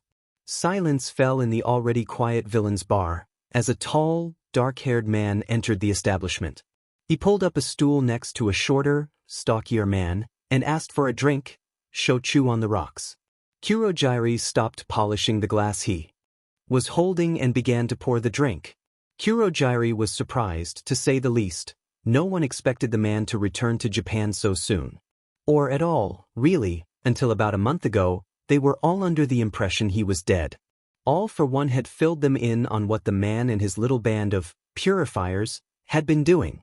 The man was a long-time business partner with the League and had connections all over Japan and China, as well as some minor holdings in South Korea. A natural-born businessman, all for one had called him when he introduced the man to the higher-ups of the League over 15 years ago. He had been an invaluable source of intel across Japan, and his Yakuza connections helped keep the authorities off their buttes when one of their members slipped up. The man's quirk wasn't as powerful as some of their other members. Not to say his quirk wasn't powerful, even the most basic fire quirk is very unpredictable and dangerous. But the man knew his way around a gun, at least. It was a surprise to everyone when the man was imprisoned 8 years ago. All for one was most displeased, but his interest in the man held strong. It would seem his Yakuza associates still valued him greatly. For a few months after he was admitted, he was broken out of prison, had his death faked, and received some minor facial reconstruction before receiving a whole new identity and being shipped off to China. The fire-breathing villain, Dragon, debuted just a short 2 years after he appeared in China, with some pretty high-tech gear and a few sidekicks to help him along. He targeted the quirkless, as well as those whose quirks could be considered useless. One such example was his third victim, Bayan Bao, an 11-year-old girl from Beijing, whose quirk allowed her hair to change colors. Her hair was white from birth, and it would change colors to match her mood. The dragon had slaughtered her in her own home, taken a few valuables, and swiftly made his escape, all while the girl's father was trapped in the backyard, helpless. As Kurojairi passed him his shochu, he couldn't help but wonder. The man was clearly very intelligent. He had the sense to make each of his earlier crimes appear as robberies gone wrong by roughing up the location, disabling other witnesses, and stealing any valuables. This only worked for a few months, however, as the police soon caught on to the pattern. He still stole from wherever he killed but made that the last priority, though what he did with the valuables was most curious. He would give the stolen items to his subordinates to cover the costs of whatever job they were undertaking at the time. Quite unusual for a Yakuza who was known for being ruthless and cold. Midoriya Hisashi was no ordinary Yakuza, though. The man nodded in appreciation and began to sip the liquid with delicacy. His gaze flicked around the bar, eventually settling on Kurojairi himself. Kurojairi was a hard man to scare, but the dragon's gaze was most unsettling. A low buzz was heard, and the dragon broke eye contact to pull his phone from his black blazer. He clicked his tongue, typed a quick reply to whoever had messaged him, and put his phone away, taking another slow sip of his drink. It's quite the place you have here, Kurojairi. Nice and calm. The ambient noise of the bar had ceased once more at the man's deep, metallic voice. Rumor had it he'd permanently altered his vocal cords so his voice could be untraceable. Yes, it is, when that child isn't throwing a tantrum. They both knew who he was referring to. Shigaraki Tamura, who was currently out doing whatever the man did in his free time. Probably killing someone, Kurojairi supposed. Kurojairi, how would you feel about helping me out a little? I have information for you in return, of course. The man asked, downing the last of his shochu. The shadow villain looked up, startled. It's odd for you to request assistance from anyone other than Eclipse or Gunmetal. He considered the request for a moment before answering, "I would need to ask my superiors, but I'm not opposed to it." The grin on the man's face would surely terrify a lesser man. "I'll return with the details, should your superiors approve it. Good to have you aboard, Kurogyri." With that, the dragon stood, bowed, and made his way out of the bar, closing the door behind him. Nakajimi Noen Cafe, Shizuoka Prefecture. Midoriya Inko was having a great morning. The weather forecast predicted sunny skies for nearly the whole week. There was a sale on various foods at the grocery store, and most importantly, she had finally been able to catch up with her longtime friend, Bakugo Masaru. The man had been busy with work at the detective agency, and Inko didn't want to intrude, though Masaru always insisted that Inko never had or would intrude, so she waited until he had a day off to ask him out to brunch. Her new neighbor thought she was going on a date when the man showed up at her door. Masaru and Inko laughed about it the whole way to the cafe they were heading to, a highly rated cafe not too far from Inko's residence. She spent the morning rambling about silly little stuff, the neighbor's dog who kept digging in her side of the garden, the stupidity of one of the characters in the weekly drama she watched on TV, how one time she confused the salt for the sugar and put 2 teaspoons of the stuff into her tea. Masaru spoke of his experiences at work, avoiding gruesome cases, for Inko was very much a squeamish woman, and instead opted to rant about the new recruits, how one woman who he named A, for security reasons was so straight-laced and by the book you'd think she's living by an instruction manual. He spoke of another one of his subordinates, K, he nicknamed her, being her polar opposite, and had nearly been fired for being so reckless, but had ultimately teamed up with the aforementioned detective and had solved the case. The young waiter approached, handing Inko her breakfast muffin and Masaru his eggs on toast. They heard the elderly man behind Masaru crack a joke to his middle-aged daughter, causing the pair to giggle. And then all hell broke loose. The glass door to the cafe swung open so hard the doorknob made a dent in the wall and the glass of the door shattered. There, a man stood at the entrance to the cafe. The material of his bodysuit suit seemed to be a mixture of LTX and Kevlar, dyed a deep vermilion.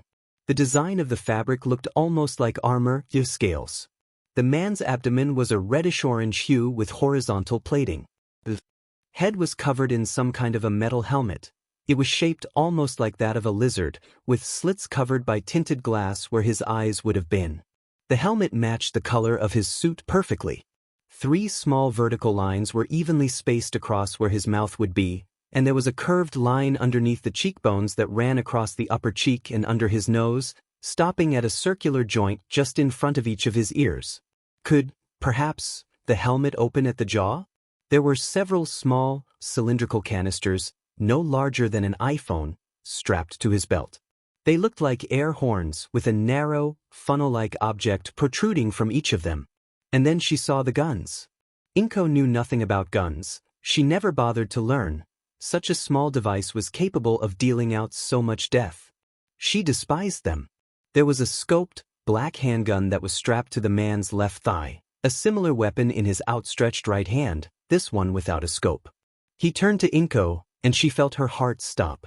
The man stared at her intently, and Inko likened it to someone confirming the identity of someone they've only seen online. Wait, what if he somehow hacked some server and he's found out about Izuku's family and he knows I'm his mother?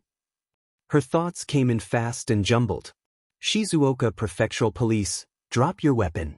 Masaru had stood up, flashing his detective's badge at the man, reaching for his stun gun. The man swiftly aimed his gun and fired. Inko screamed. Satu Asahi was sitting calmly in his car, waiting for the light to turn green. A new recruit, Tsunemori Akane, was sitting in the passenger seat. The woman was clearly anxious. It was her first shift on the streets, after all. The girl's quirk, calm, was pretty straightforward. It allowed her to release hormones that could calm anyone within a 200-meter radius, so long as she herself could keep a level head. She was often called into hospitals and even a few prisons to deal with difficult patients. They were on their first patrol together. They had worked together previously, but that was all within the confines of the station. The man offered her a donut. The woman looked about ready to laugh at just how stereotypical the man was being when chatter erupted on the car's police radio receiver. This is dispatch, all available officers to 11 to 21 Hattori Hansho Aoiku. We have a 417 at Nakajimin Noen Cafe. Repeat, all available officers to 11 to 21 Hattori Hansho Aoiku. We have a 417 at Nakajimin Noen Cafe. Son of a... Asahi dropped the donut. Oh my god. Tsunemori gasps. A gunman? In Japan? The receiver crackled to life once more, the news even more disturbing. Shots fired. Repeat, shots fired at the location. All available units to Nakajimin Noen Cafe. We have a 417. Code 3. Asahi picked up the receiver. Wilco, dispatch, Satu and Tsunemori en route. Tsunemori flicked on the sirens, as per instructions, and Satu sped down the intersection and past a roundabout. Sorry kid, I'm afraid we don't have time for the rookie treatment. The car veered sharply to the right, speeding down a laneway. It's okay, just drive, Mr. Satu. The woman's grip tightened on her seatbelt. Cars moved left and right to let the officers pass, and Asahi spotted another police car come onto the road from the left. Asahi felt dread in the pit of his stomach. This was too similar to the Midoriya case 9 years ago. He shook his head, physically clearing his mind. God help him if he starts dwelling on that psycho son of a bitch right now. Sheet, I hope we get there in time, he mutters, pressing the accelerator a tad closer to the floor. Please, don't hurt us. The woman who had been sitting behind Masaru wept, clutching her elderly father close. Masaru was down. He had been shot in the shoulder. Inko supposed the man hadn't wanted to kill him, as a lethal shot would have been easier to make at his distance. The man strode up to Inko and knocked her to the ground with a harsh strike to her temple. Inko! Masaru grunted but cried out in pain when he tried to move. The man never spoke, simply waved his gun at anyone who moved. He shot a woman in one of her feathered wings, and smashed another man's head against a table. He seemed to have a hardening quirk because it was the table that broke, not the man's skull. Still, though, the man was unconscious, due to the sheer force and the angle of the impact. The attacker turned and shot a woman in the leg. She had a reptilian appearance, with claws and a blade at the end of her tail. Inko realized with a start that the man was disabling people whose quirks could cause him trouble. One of the two cashiers spoke up, a man with 4 arms. Look man, if it's money you want, just take it. Leave us alone. The attacker turned and seemed to consider the offer. He pointed his gun at the register, and then to a large handbag clutched in the arms of an elderly woman. The woman threw the bag to the cashier and he emptied the contents, opening the register and stuffing it with notes and coins. Laying on the ground, Inko could get a closer look at the attacker. He wore black boots with 3 toe-like protrusions. They were likely metal, and the toes were sharpened into claws. Inko gulped. The man picked up one of the customers, a well-built gentleman with blue skin and a single, curved horn on his forehead, and pointed to one of the tables with his gun. He then motioned to the door. You want me to barricade us in here? Are you the... The man received a sharp blow to the head with the butt of the gun, causing several screams. Okay, man. I'm doing it. The assailant grabbed a woman by her ponytail, which was actually a bundle of snakes, and shoved her towards another table, prompting her to help the man barricade the entrance. How brutish! Inko would have voiced her opinion, but quickly remembered her situation. She looked over to Masaru. The man was startlingly pale. The hand that clutched his shoulder was now dyed red with his own blood. She looked up at the attacker with pleading eyes. Please, just let me stop the bleeding. He's no use to you dead. The attacker seemed to consider this for a moment, before nodding. He turned, heading towards the door, grabbing another man on his way. Inko rushed to her friend, removing her cardigan and carefully wrapping it around the man's shoulder, cradling his head in her hands.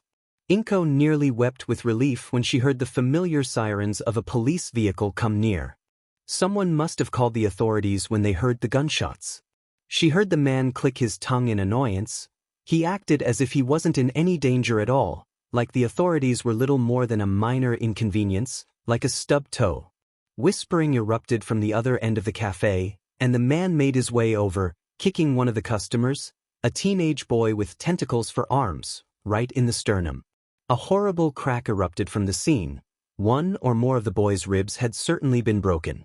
He cried out in pain and fell face first onto the floor, curling into the fetal position. The teenage girl next to him, a sister, judging by the tentacle legs, was at his side immediately. The screeching of tires and shouting broke Inko's trance. Help had arrived, and plenty of it, judging by the amount of commotion. Just what was the man's purpose, attacking such a public place as this? It was then that the man drew his second gun, only for Inko to realize it wasn't a gun at all, but some kind of a scanner. What she thought was a scope was, in fact, a small screen. He pointed it at a blonde woman by his feet. Said woman screamed and curled in on herself, shielding her head. There was a 5-second wait before a high-pitched beep erupted from the device. He moved on to the next customer, and the next, until he arrived at a young girl in the hold of her mother, perhaps 7 or 8. The pair were cowering just a meter away from Inko. The scanner didn't beep. The man chuckled menacingly. The sound sent shivers down Inko's spine. It was metallic and filled her with a crippling sense of dread. It was inhuman, but Inko thought of herself as a rational person. Perhaps it was some kind of voice scrambler, the type the villains used in those Western television shows. The man grabbed the young girl by the collar of her baby blue dress. The girl's mother reached out, her quirk elongating her arms, but she was quickly knocked aside by a sharp kick to the shoulder. He towered over the girl, and he raised his left hand. The girl flinched, shielding her face, expecting to be beaten, but instead, the man pressed a button on the left side of his jaw, just in front of his ear. The part of the helmet covering his mouth retracted, disappearing behind the metal covering the edges of his jaw. Like the mouth of a python, the remaining jaw of his helmet unhinged, revealing his sneering mouth. Die, curicula scum. Inko nearly had a heart attack on the spot. Those words reminded her of that day 10 years ago. No one could have been prepared for what happened next. A plume of smoke escaped the man's lips, and he roared, sending a torrent of fire towards the child. Her scream will haunt Inko until the day they put her in the ground. A horrid smell erupted, melting and charred flesh. Everyone was screaming. Those who weren't were sobbing or vomiting. Or a mixture of the three. The girl's short black hair was incinerated instantaneously, as was the collar of her dress. The flesh bubbled and melted from her face like butter faced with a blowtorch. Inko vomited after seeing the girl's eyes melt, the mucus dribbling down her melting skin. She dropped to the ground, clawing at her face, which only further spread the fire. Her hands were now charred and blackened. The man let loose another torrent of fire, igniting the girl's hunched back. Another horrible, throat-tearing scream. It was then that the table in front of the door splintered and was kicked aside, revealing a short police officer resembling a rhinoceros, flanked by 2 others. Relief struck Inko like a slap in the face when she saw Satu Asahi, taser and baton in hand, standing in the doorway. Police! Drop your weapon! They all rushed in, and the assailant grabbed one of the cylinders strapped to his belt and aimed it at the officer. A burst of flame erupted from the device. It was a miniature flamethrower. Inko quickly used her quirk to pull the device from the man's hand before anyone else was burnt. The flame only heated the man's uniform, the ivory of his horn taking the brunt of the attack, but he stumbled backwards, knocking into the 2 officers behind him. The villain turned to her, but instead of shooting her dead like she expected, he raised his left wrist to his mouth and spoke into it. Kurogyri! Get me out of here! Before the officers could gather themselves, darkness erupted within the building. A black hole forming right before Inko's eyes. The man turned to the cashier. The bag! He roared. The cashier threw the bag of money, and a dark, shadowy arm reached out and grasped the attacker's upper arm, drawing him into the darkness. The shadows collapsed in on themselves and suddenly, they disappeared. UA Academy, Udata Dormitories, present day. Ochako was ecstatic. Aizawa-sensei had given the class a day off. The class was suspicious, questioning if this was some kind of a test, to see if what they did in their free time was productive. He played it off as him getting some time to mark and get some actual sleep, but the class saw through the facade. He genuinely wanted his class to have a break, especially with the holiday training camp rapidly approaching. He even gave them permission to watch some movies on the dorm's TV, so long as they could agree on a movie and not start a fight. The man's gaze lingered on Bakugo with that statement.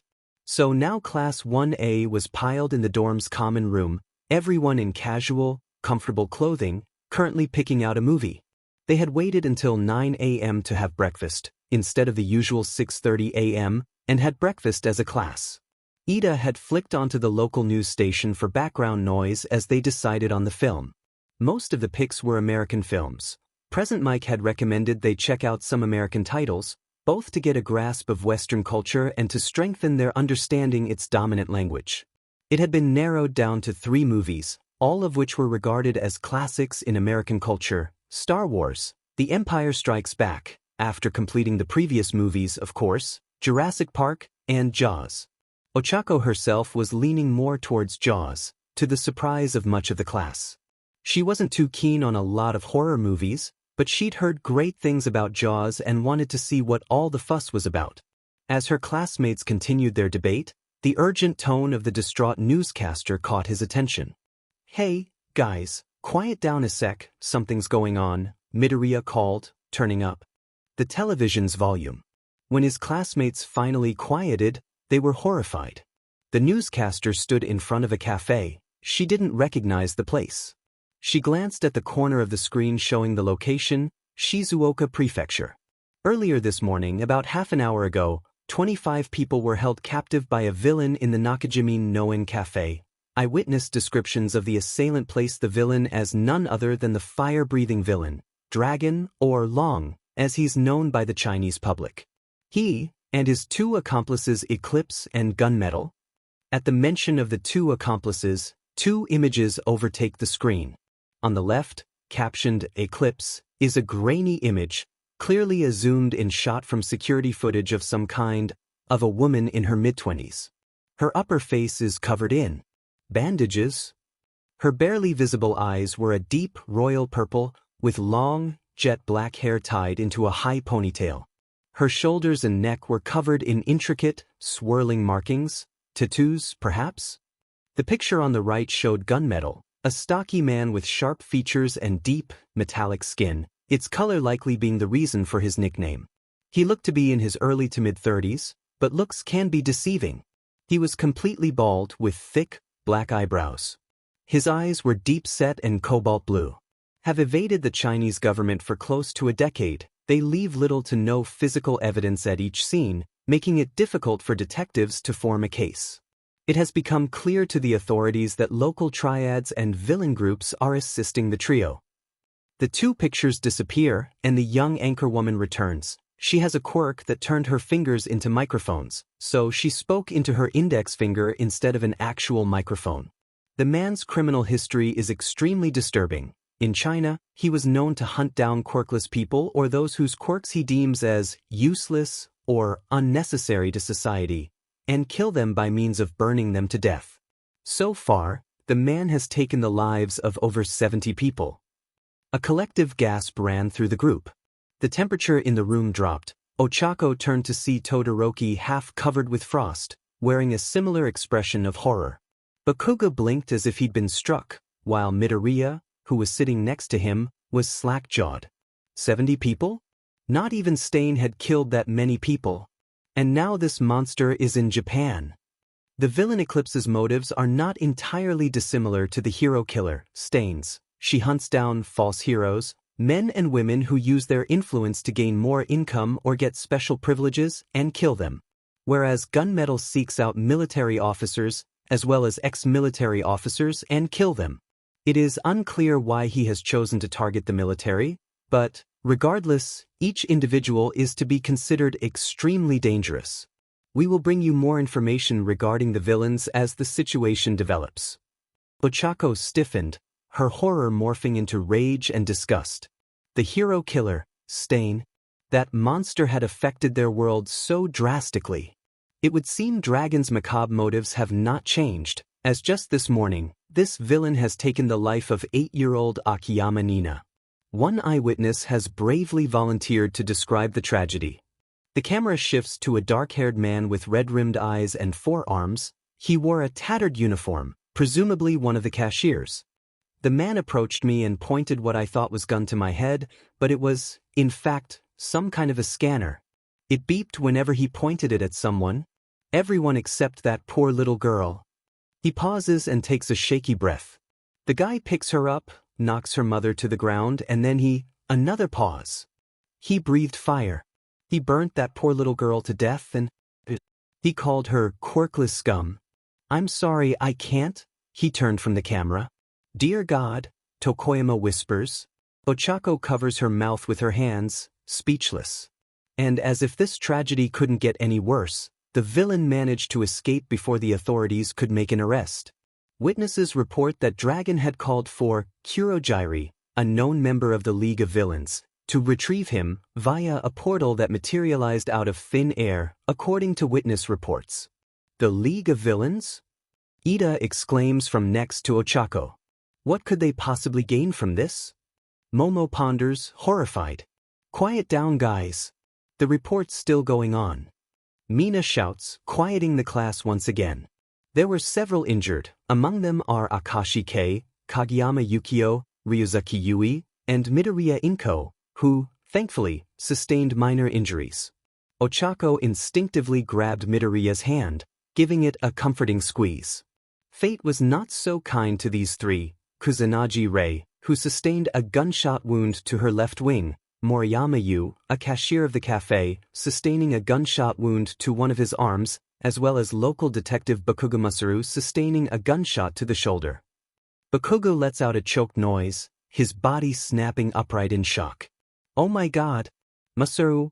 Izuku whimpers.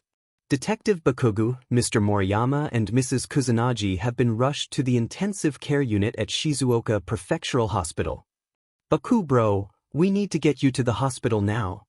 Kirishima rose from his seat, followed by the rest of the class. But how? Kaminari asks. I'll use my ice. Todoroki offers, now upstanding. I'll call my bird friends to help. Koda, whom Ochako had previously thought was mute, spoke up. Don't need to do this, Bakugo started but was quickly cut off. Bakugo, you are our classmate, and as much of an but as you may be, your father is in the hospital and I'll be demed if you aren't there immediately. Ochako stood firm, and soon the whole class was backing her up. Together, they raced out of the common room. Ida sped ahead to inform Aizawa-sensei, not giving the man enough time to reply as he dashed forward, ensuring the halls were clear, not wanting anyone to be caught in the stampede. They reached the UA gates in record time. Todoroki formed a concave, shield-like object with his ice, and two small, plane-like wings on each side. The object was big enough to fit the whole class. Koda, as promised, summoned what may have very well been all the birds in the prefecture, and asked them to grasp the sides of the structure and fly them to the hospital. Once everyone was aboard, Ochako used her quirk to make the structure weightless. Momo apologized for not being able to produce anything on such short notice, but Midoriya assured her that her moral support was more than enough. Bakugo held Izuku's upper arm for dear life but stayed silent. Their ascent was shaky, but they made it into the air and out of the school with little difficulty. More birds arrived, but when there was no more room for them to grasp, Todoroki created two vertical beams and connected them with a horizontal one. The birds grasped onto the ice, and Ida fired up his leg engines. Soon, they arrived at the hospital. The students rushed in, and they hurriedly asked the blue-haired receptionist where Bakugo Masaru was being treated. Startled by the volume and desperation of the children, she instructed them to head to the ICU and wait outside, where they would find the man's wife and Katsuki's mother, Mitsuki. The class sped down the halls, dodging nurses and patients until they reached the ICU. They slowed, noticing a clearly distressed woman pacing back and forth with a phone to her ear. She had short, spiky blonde hair, and with a start, the students realized this was Bakugo's mother. There were two other figures, a dark-haired police officer and a green-haired woman, Midoriya's mom. Both were sitting down in a similar state of distress. The blonde woman turned and gasped. Katsuki! Izuku! Answer your phones. Thing hell! She wrapped both boys in a fierce hug. Well, it's obvious where Bakugo got his foul mouth from. It was then that the woman noticed the crowd in front of her, awkwardly standing in the middle of the hallway. She approached the group, a weak smile on her face. You guys must be this idiot's classmates, eh? I'm Bakugo Mitsuki, Katsuki's mum. Sorry he's such an a-hole, he gets it from my side of the family. She admitted sheepishly. The class exchanged greetings with the woman, and then the timid green-haired woman approached, looking around at the students. She looked rather intimidated. Hello, I'm Midoriya Inko, Izuku's mum. It's nice to finally meet you all. Izuku speaks very highly of you. She smiled warmly, and Ochako relaxed instantly. She could tell by the posture of her classmates that her gentleness had a similar effect. The woman then wrapped her son in a warm hug. The woman was visibly shaking, and she had a minor wound on her head. This did not go unnoticed by Midoriya. How long have you been here, mum? The boy asked, pulling away. I came as soon as I heard, about 20 minutes ago. He'll be all right, Inko, he's a toughie. The man assures her, placing a hand on her shoulder. Is this Midoriya's dad? Ochako wonders. He held little resemblance to Midoriya, but perhaps he just took after his mum a lot? Asahi. It's been a while. Midoriya approaches the man and shakes his hand. Asahi turns the handshake into a hug. Hey kiddo, long time no see, still as formal as ever. I wish our meeting were under better circumstances. And Katsuki, you've grown some, you holding up, pal? The man places a firm hand on his shoulder. The boy grunted, yeah, I guess. The man didn't seem to take any offense from the gruff reply. The man turned to the class and offered a greeting as well. Where are my manners? I'm Sergeant Sato Asahi, a family friend. So, not his father. But the two families seem very close, so where was Mr. Midoriya? Ochako brushed it off. She could wonder about that later. It was then that a doctor exited the room, startled to see a crowd around the entrance. Mrs. Bakugo? The man asked, clearly intimidated. Yes, that's me. The woman made her way over to the man, nervous. Your husband will be fine, ma'am. If not for the efforts of Mrs. Midoriya here, he would surely be in a much worse state. He's lost a lot of blood, but he'll pull through. Asai escaped them all. The man would live. Mrs. Bakugo thanked the doctor, and he returned to the room. Well, thank God for that. Asahi sighed, sitting back down on the chair. How did you all get here, anyway? Surely you couldn't have walked. Mrs. Midoriya asked. The class exchanged glances. Ida was about to reply but was interrupted by another voice. Bloody hell, you kids, you can't just run off like that. That was very reckless of you all. The entire class froze. They turned to see their homeroom teacher, Aizawa, and their principal, Nizu, marching up to them. Nizu sitting on Aizawa's left shoulder in the folds of his bandages. Aizawa-sensei, we can explain, Momo started. It's all right, students, we heard what happened. The principal interjected, being placed gently on the ground by Aizawa. No part of this is all right but sure, Aizawa-sensei replied. The class parted like the Red Sea, and Aizawa-sensei made his way over to the trio, Nizu still sitting calmly atop his left shoulder. Good morning. I'm Nizu, principal of Yuda Academy, and this is Aizawa Shoyuda, aka Eraserhead, your children's homeroom teacher. Bakugo Mitsuki, sorry for my a-hole son. Midoriya Inko, it's a pleasure. Both women bowed, and their teachers bowed in return. Officer Sato Asahi, a family friend. Weren't you one of the cops at the scene? Aizawa asks the man. Yes, indeed I was. But I've known the Midoriyas and the Bakugos for nearly a decade, and they are very dear friends. Must have been a hell of a thing to witness. Are you holding up? Mr. Sato shrugged. Part of the job, I suppose. Aizawa-sensei pursed his lips but decided not to press the matter. He turned to his students, then, if you guys needed a ride, the school could have provided a bus or something. There was no need to go running about like that. But no harm done, I guess. You let me know you were leaving campus, at least, which was smart of you. I have a duty of care for each of you, so I need to go with you the next time you decide to do something like this. The teachers continued to chastise the students, the parents included, before eventually the students were called to leave and return to school. Midoriya and Bakugo were granted permission to stay until it got dark, where they would need to return to the dorms as well. They could return when Masaru awoke, and Bakugo would be allowed to stay at his mother's house that night if he wished. Each student said their goodbyes and they left to return to campus. Ochako boarded the bus. Its occupants had settled into a respectful silence, which only subsided when they neared the school gates. Midoriya. Bakugo. Please get through this, okay? Location classified, League of Villains Tavern Base, 7:43 p.m. I appreciate your assistance, Kurojairi. Dragon sipped his shochu, typing something on his phone. You'll be delighted to know that your services will no longer be required. The shadow villain perked up at that. Oh? Dragon smiled. My dear associates will be arriving in 2 weeks' time. The Japanese military has increased the border security, so their arrival has been delayed. The man emptied his glass, placing it gently back on the coaster. Kurojairi took the glass and refilled it.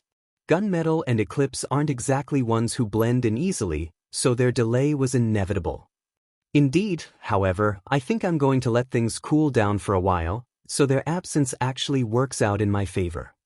That was most peculiar, for as calculating and precise as the man was, Dragon preferred to complete his missions in quick succession, giving the authorities little time to react, and even less time to form a case against him, before he'd move on to another area, wash, rinse, repeat, until he decided to move to a different country entirely.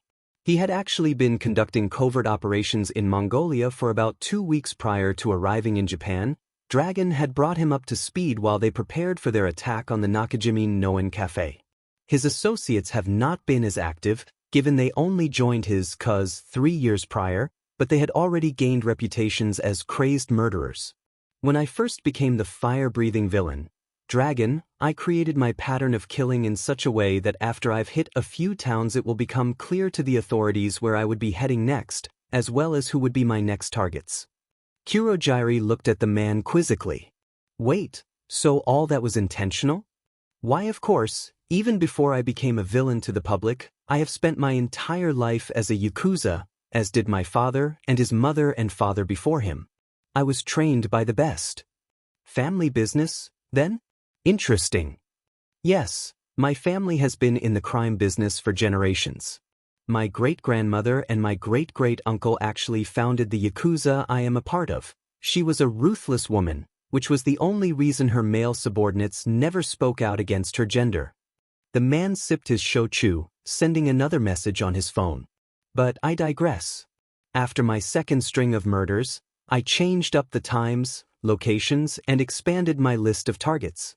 I began to kill people with quirks, though I assure you, those people would not have made a difference in society in the slightest. That must have thrown a major monkey wrench into the authorities' predictions. Kurojairi mused, polishing an expensive bottle of foreign wine. Indeed it did. He chuckled. The poor BSers didn't know what to do with themselves when they learned I'd expanded my horizons. That was my goal from the very start, actually, but I never came across anyone particularly useless during my first 2 killings, so I had no reason to venture outside of killing the quirkless. Every move you've made has been calculated and premeditated, a remarkable effort on your part. You seem to be leading on to something, Kurojairi. Yes. There were several other potential victims left in China and Mongolia, yet you chose to return to Japan. Why is that? Some part of a larger plan. The dragon emptied his glass and chuckled. Put simply, I've heard some remarkable things about my son. I got curious. He added with a shrug. Kurojairi was taken aback at first but quickly remembered that the man had married Midoriya Inko and had fathered Midoriya Izuku 15 years previous. Yes, Tamura and I have had a few run-ins with the boy. He shares your intelligence and strategical strength, not to mention his incredible quirk. Precisely, he has a quirk. I only tried to kill him 9 years ago because I thought he would never manifest one, let alone one so powerful. Kurojairi tapped Dragon's glass, a silent inquiry into whether he would like a refill. The dragon shook his head. I saw his fights at the sports festival, such destructive potential. He would make an excellent villain. Dragon mused, mulling over an email. Don't get too ahead of yourself there, you still have to fulfill your mission after all. Kurogyari was unsure how to behave around the fire-breathing villain. He was a dangerous sociopath, that was certain, but he supposed the same could be said about himself. He was speaking about his son with what sounded like pride, as if he hadn't tried to smash the kid's skull in less than a decade previous. I think I might like to test his power for myself. You intend to fight him yourself? Kurogyari inquired, incredulous. I haven't quite made up my mind. I will use this time to mull it over. Perhaps I'll send some of my insubordinate Yakuza associates his way. His sentence was cut off by the ring of a mobile phone. The dragon reached into his blazer pocket to check the caller ID. A smile formed on his face. Kurogyari had heard his subordinates refer to it as his baby-eating smile. Oh Shiro, good timing, I was in need of information. Sata Household, Shizuoka Prefecture, 10:28 p.m. It had been approximately 3 days since the fire-breathing villain, Dragon, had launched his attack on Japan, but unlike all of his previous killings, there has been silence ever since. Well, not entirely. There has been a considerable spike in violent crime recently. Originally, authorities and journalists had chalked it up to the League of Villains gaining more momentum and members, but Asahi was beginning to have his doubts. These crimes weren't being committed by your run-of-the-mill social deviants. Minor criminals don't coordinate serial murders or elaborate kidnappings, nor did they have the resources to attack police precincts head-on. The Japanese government has been growing increasingly concerned about the rise in illegal gun possession, manufacture, and distribution. Asahi vaguely recalled a police raid a few months previous, where a person's rural estate had been raided on suspicion of importing and selling illegal drugs. It would later become clear that the illicit substances were the least of the police's worries. A search of the basement revealed a stockpile of guns. They were mostly pistols of a low caliber, but authorities also counted 3 shotguns and 2 assault rifles. Asahi never did find out what happened to the guy and his 3 accomplices, but for possession and distribution for arms for a profit, not to mention the several kilograms of drugs, Asahi suspected that they might even serve life sentences. Gun crimes have seen a steady decrease since the law placed in 1958 and the several amendments limiting gun usage in Japan. Somehow, though, the criminal underworld has either imported or manufactured hundreds of guns with dozens of varieties. The UN had remained confident that, with the arrival of quirks, gun usage would plummet globally. Asahi sighed deeply, pinching his nose. He'd always seen guns as simply tools, not good nor bad, just a thing to be used by different people. Often, though, a gun was wielded with malicious intent rather than for enforcement of the law or self-defense. His thoughts drifted to Masaru, not for the first time that evening. The man was still recovering from his shoulder wound. Most people would call that a lucky break, but the joints are some of the most complex parts of the body and can easily cripple a person for life if they're not taken care of properly. Why didn't he kill him? Judging from Inko's story and what he could gather from the other witnesses, Dragon was only 2 meters away from Masaru, so a headshot would have been simple. But he instead opted to merely disable him, albeit very painfully and with a strong likelihood of permanent damage. Did he spare Masaru because he fit the bill of what he considered useful to society? Asahi had heard some troubling things, that people actually agreed with Dragon, that people who don't have quirks don't have a place in society. Anti-quirkless sentiments had been building up for as long as quirks have existed, almost completely replacing other forms of persecution, like racism. Asahi was disgusted with them all. Dragon kills people for a living, sparing no one on his list, not even the children. Even more disturbing, the BSTRD had a fire-breathing quirk. Asahi couldn't imagine what kind of thoughts were running through Inko's head when she had to watch that monster burn a 9-year-old girl to death. Asahi himself found his thoughts drifting to Izuku, and how if Asahi had arrived even a few seconds later, Inko would be without a husband and a son. If Inko and Masaru hadn't have been yelling at the exact moment he had his radio tuned to a lower volume, he would have passed the house by without a second thought.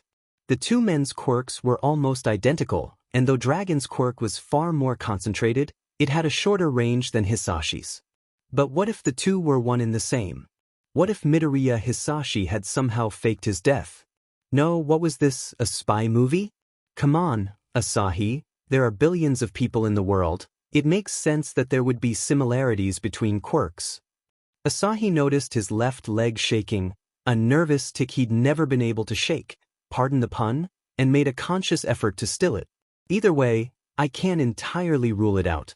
There are several quirks that could allow Hisashi to appear dead, not to mention all the crazy drags out there. A quiet knock at the door nearly gave Asahi a heart attack, and the door to his office opened to reveal his 6-year-old daughter, Kari. "Daddy, I had a nightmare." Her shoulder-length black hair obscured most of her face, but Asahi suspected she'd been crying. Was it the monster with the big horns again? Asahi asked gently, referring to Kari's recurring nightmares featuring a creature she'd seen on TV by mistake.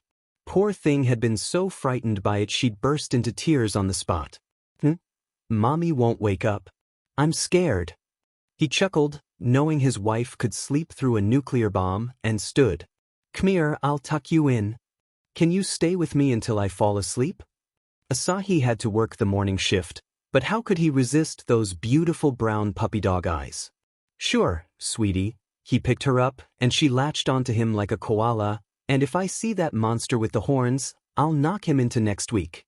A soft giggle was his reply.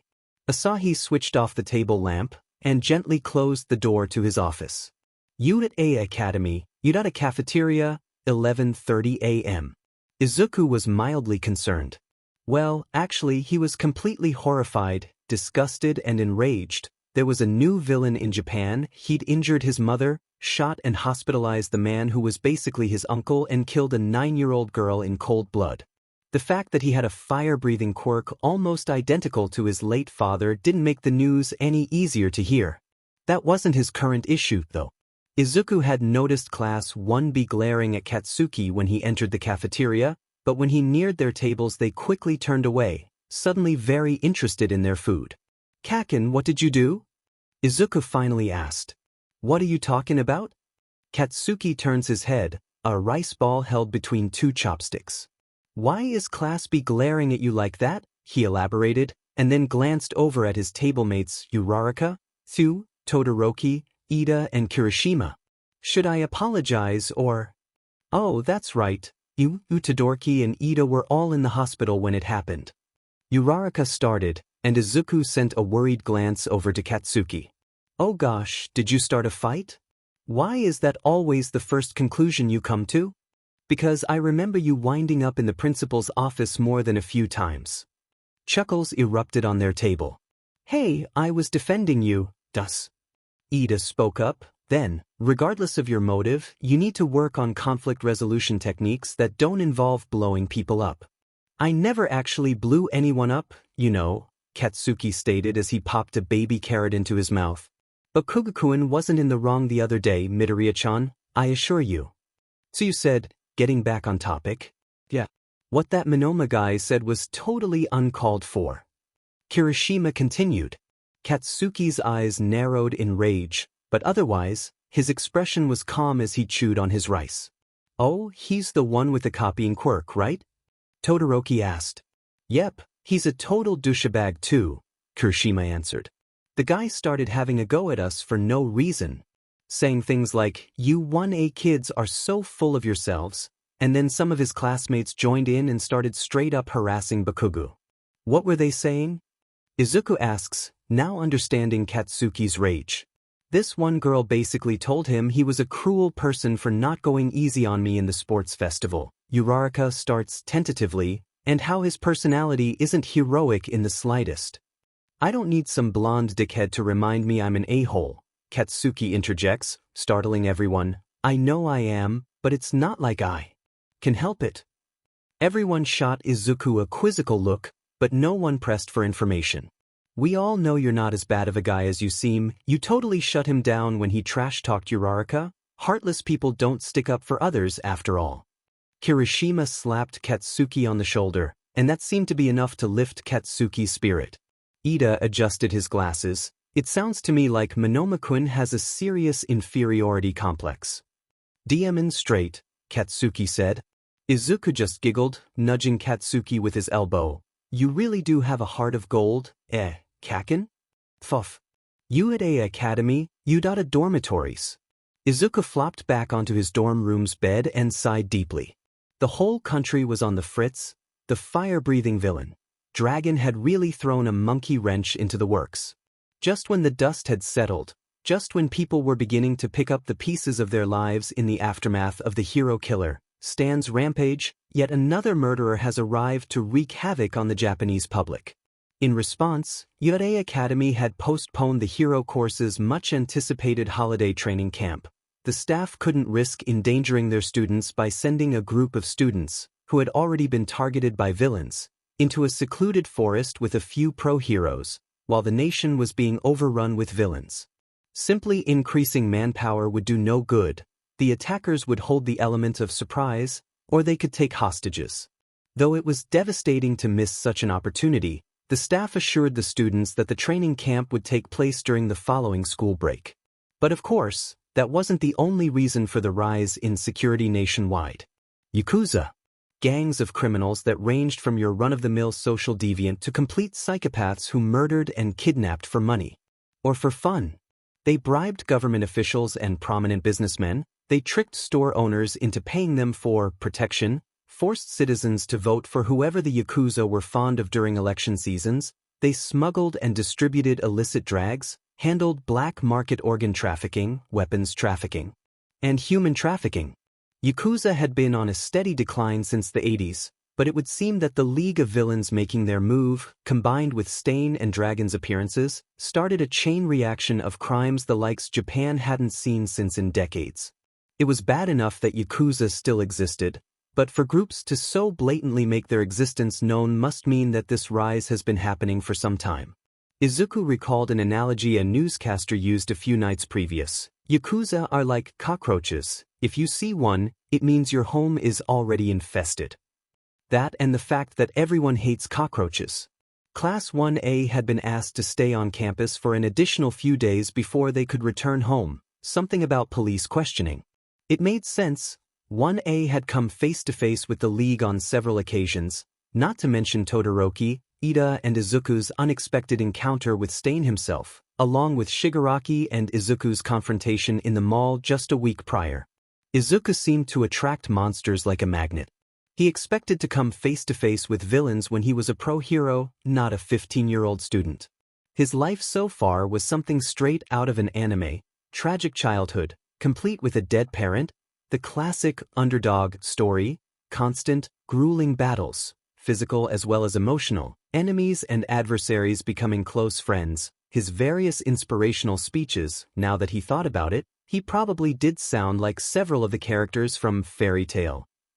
You could put this crap in Shonen Jump. Izuku supposed he was lucky his life didn't mirror something darker, like Hellsing. He didn't think he was ready to take on an army of Nazi vampires. Izuku had been in contact with Asahi frequently, checking up on him, his wife Misaki, and their daughter, Kaori. He'd FaceTimed them just a few hours ago. Kaori was home with the flu, so Izuku cheered her up by telling her some stories of his time at Yuta, leaving out cursing and mentions of blood, of course. Asahi was tight-lipped when it came to the dragon case, but that was more so because of the government's reluctance to reveal information. Corrupt police officers had been discovered in the police force all throughout Japan. Some were Yakuza, some hailed from minor villain organizations, while others were just average people who let their authority get to their heads. He hadn't had the chance to visit Masaru since the time he and Katsuki visited him 2 days after he had been admitted. The man was barely conscious, thanks to the morphine, but it was good to see him nonetheless. Recovery Girl had made a surprise visit later in the afternoon, and after exchanging greetings and gifting Mitsuki some sunflowers, she used her quirk to heal as much of Masaru's shoulder as possible. The healing hero had used her quirk to mend the skin of his shoulder, leaving no stitch marks or any kind of wound that could possibly reopen, had almost entirely mended the fractured bone just beside the bullet's entry point, and had healed the external and internal bruising. Masaru would still need to remain in hospital to allow the doctors to perform some final checks and to set up a rehabilitation course, but the young nurse assured them all that he would be discharged within a week. Izuku nearly cried on the spot, and if not for Katsuki's stubbornness, Izuku suspected he might have too. They thanked Recovery Girl profusely before she promptly left, likely to return to her home and get some rest. Now Izuku didn't know what to do. He just cleaned his dorm room and had finished the homework some of his teachers had set. Izuku wouldn't describe himself as a hyperactive person, but he was starting to get restless. He could tell the rest of the class were in a similar state. The group chat that Ishido had created earlier in the year was going wild with messages. Some of his classmates' messages were requests for sparring partners, mostly Yaoyorozu, Ida, Todoroki and Uraraka, while other people, namely Kaminari, Ishido and Shiro, were just sharing memes. Izuku chuckled at a particularly hilarious image Kaminari, who had renamed himself to Calamari Danki, had sent. Before sending a quick reply to Sato, he'd asked for volunteers to test out his cupcakes and give constructive criticism. Not that it was needed, the guy cooked like a god, but Izuku would keep that to himself. He liked free cupcakes. Kita, Takanaka household. Mr. Takanaka? Gwen called to the healing hero, who was furiously typing on his phone. The car has arrived. It's an hour-and-a-half drive to Akita Airport, for a 1-hour flight to Tokyo, sir. He looked up. Thank you, Miss Karanamori. I'm not very good with technology. The man admitted sheepishly. He turned to the entrance of the secluded Takanaka household. Big sis? Time to go. A muffled, feminine yell was his reply. The man then began packing his luggage into the trunk of the car. Will you be accompanying us, Miss Karanamori? The brunette asked, turning to her. Yes, sir. Reiji and I have constructed a detailed case file on a separate matter of utmost urgency. It involves one of the students at Yude Academy. Ah yes, that Yakuza fellow, I almost forgot. The man stepped away from the car, a sorrowful look displayed on his usually cheerful face. It's just horrible. Indeed, I've met a lot of monsters in my time, but this guy takes the proverbial cake. Gwen shakes her head, changing the topic. Reiji will be driving us, sir. You and your sister should get some rest. You'll be needing it for when we arrive at Yude Academy. Very well then. Thank you, Miss Karanamori. He gave a short bow before heading up towards the doorway, likely to call for his sister once more. Gwen turned her attention to her surroundings. It was dark and cool, as it should be at 11 p.m. The house was separated from the road by a long, cobbled driveway and thick foliage, and was surrounded by a tall wooden fence. The house itself wasn't overly grand. The two rarely had time to visit, given their busy schedules. The structure was elegant and traditional, much like the siblings themselves. Gwen could never live out in the country. The Wi-Fi was far too slow for her liking, that and all the bugs. A shuffle was heard from the doorway and she looked up to see both siblings emerging from the house, luggage in tow. She directed them towards the car, a sleek, black sedan with slightly tinted windows. Not much to look at from the outside, which is precisely the reason she had bought it. Gwen made her way to the passenger side of the car, and once she was inside, she connected herself to the car through her quirk interface. Her quirk allowed her to communicate with vehicles, and, on occasion, she could completely overtake a vehicle's mechanics and could steer vehicles without even needing to be inside them, given she was at minimum 30 meters from it. She often used her quirk to track where a car had been, using references from Google Maps and the car's internal tracking mechanisms, or for assisting in police chases by diverting cars. Gwen almost felt like a part of each car she interfaced with. It was a DMN shame her quirk was limited to vehicles, though, and couldn't be used on computers. That would help along their investigation quite a lot. Reiji flicked on the radio, and once everyone was settled, he put the car into reverse and sped out of the long driveway. Yude Academy, dorm common room. Wait, what? Kaminari cackled, barely able to get the words out between his laughter. But Kugu, how'd you manage that? Izuku. How adorable. Yaoyorozu cooed. Izuku turned his phone towards Todoroki to give him a look at the image Masaru had just sent him, a 4-year-old Katsuki covered in whipped cream. Katsuki had somehow made his way onto the kitchen bench and retrieved a can Mitsuki had previously used but had not yet returned to the pantry. By the time Mitsuki returned, Katsuki had emptied almost the entire can, which had been almost completely full just a few moments previous, and now held a striking resemblance to a crumbled snowman. Masaru had not been discharged from the hospital, but Recovery Girl's surprise visit certainly helped him along. Mitsuki had found an old photo album while she and Inko were cleaning the house the previous afternoon, and had immediately brought it to Masaru. The last 20 minutes had been taken up by Izuku sharing said photos with the class. "Look at this one," Izuku called, turning his phone towards Uraraka next to him. It depicted a 5-year-old Katsuki and Izuku climbing a tree. Or attempting to. Izuku was clinging for dear life onto the lowest branch, while Katsuki hung upside down by his legs off of a branch nearly 3 meters in the air. He looked absolutely horrified, making it clear he didn't plan to be hanging like a bat. A sudden, loud series of knocks on the common room door startled them out of their laughter. Curious as to who would be knocking at their door at 8 p.m., Ida stood up and made his way to the door. He opened it, revealing Aizawa and 2 professional-looking strangers, a bald, stocky man and a slim brunette woman. Both sported black business suits, the woman holding a clipboard and the man holding a large briefcase.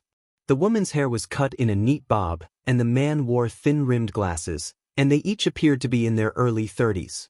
Aizawa stepped into the room, eyes sweeping the area with urgency, before finally landing on Izuku. "Midoriya, come with me." Okay?" Katsuki gave him a look. "What the hell is all this about?" "I don't know. I'll text you later," he mouthed back. Izuku stood, confused, and padded over to Aizawa, where he was led out of the common room by the 2 strangers. As they stepped out into the cool air, he noticed the familiar figure of his mother leaning against a wall, fidgeting nervously. "Mum? What are you doing here?" he called, incredulous. "Ah, Izuku." She scurried over to the boy, grasping the strap of her crossbody handbag for dear life. "These people just turned up at the house earlier this morning, saying there was something urgent they needed to discuss, but would only do so when you were present." "That's right, this is highly classified and rather shocking information, but it directly involves the both of you, and it puts you in serious, immediate danger." The man adjusted his glasses as the woman led them towards the main campus, through most of the school, and into the staff meeting room. Thankfully, UA had installed elevators recently, making the trek much more convenient. Izuku's mother looked about ready to have a heart attack on the spot. Izuku was in a similar state of disbelief, not because of All Might or the principal, but because of the 2 heroes just behind them. "Good afternoon, young Midoriya," All Might greeted warmly. He too looked nervous. "You must be Mrs. Midoriya. It's a pleasure. My name is Toshinori Yagi, though I ask you to keep my identity a secret." His mother looked flustered but answered politely. "Please, call me Inko. Izuku speaks very highly of you, Toshinori-san." The female agent cleared her throat. "Let us introduce ourselves. My name is Karanamori Gwen, Deputy Director of the Japan branch of Task Force K. My quirk, Interface, allows me to connect with vehicles and control them, as well as track their location and any inbound-outgoing communications." She bowed her head in greeting, before continuing. "Unfortunately, the director couldn't meet with you today, so I'm here in his stead." A quirk allowing someone to connect with vehicles? Fascinating. Izuku made a mental note to ask her about the details later. "Misema Reiji," the man begins, shaking Aizawa's hand, before moving on to Izuku and his mother, senior member of Task Force K. "My quirk, Hear No Evil, allows me to determine whether someone is being truthful. When someone lies, their speech becomes blurry. Imagine being underwater and hearing someone shouting at you from above it. I can still understand them, but it becomes very clear when someone is lying to me." The man adjusts his glasses.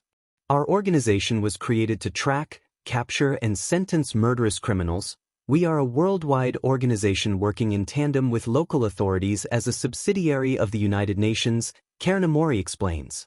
Aizawa blinked at the woman. Clearly, this was news to him. "Task Force K? Never heard of it.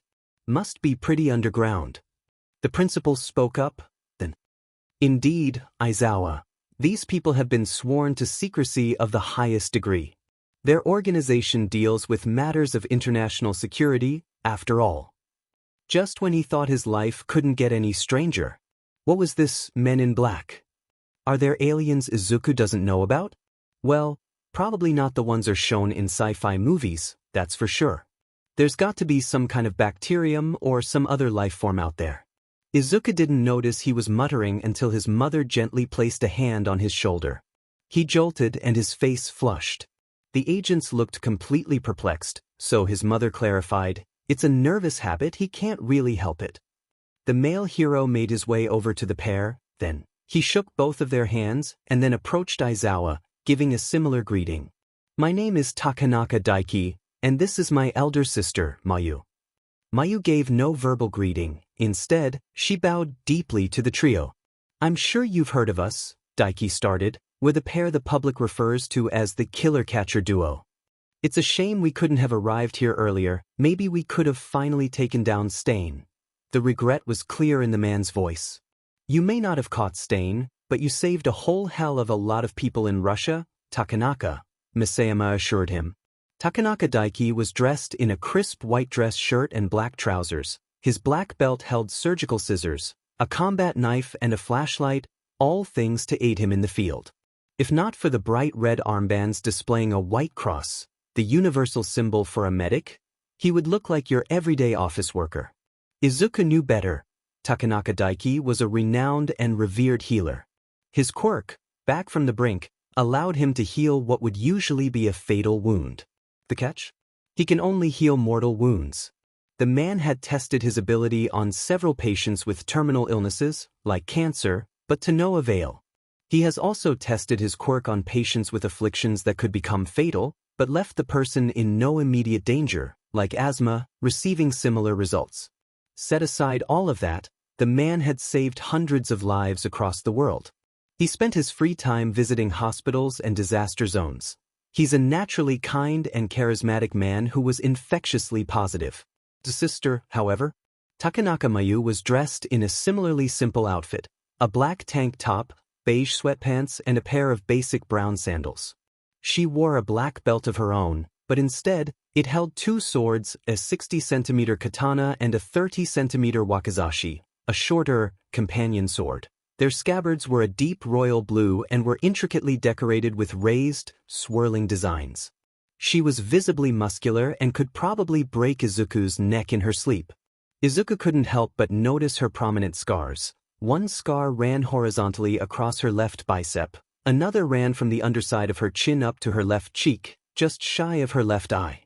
Most startling of all was a scar that looked fairly recent, which wrapped almost entirely around her throat. Izuku didn't want to dwell on how she'd gotten that one.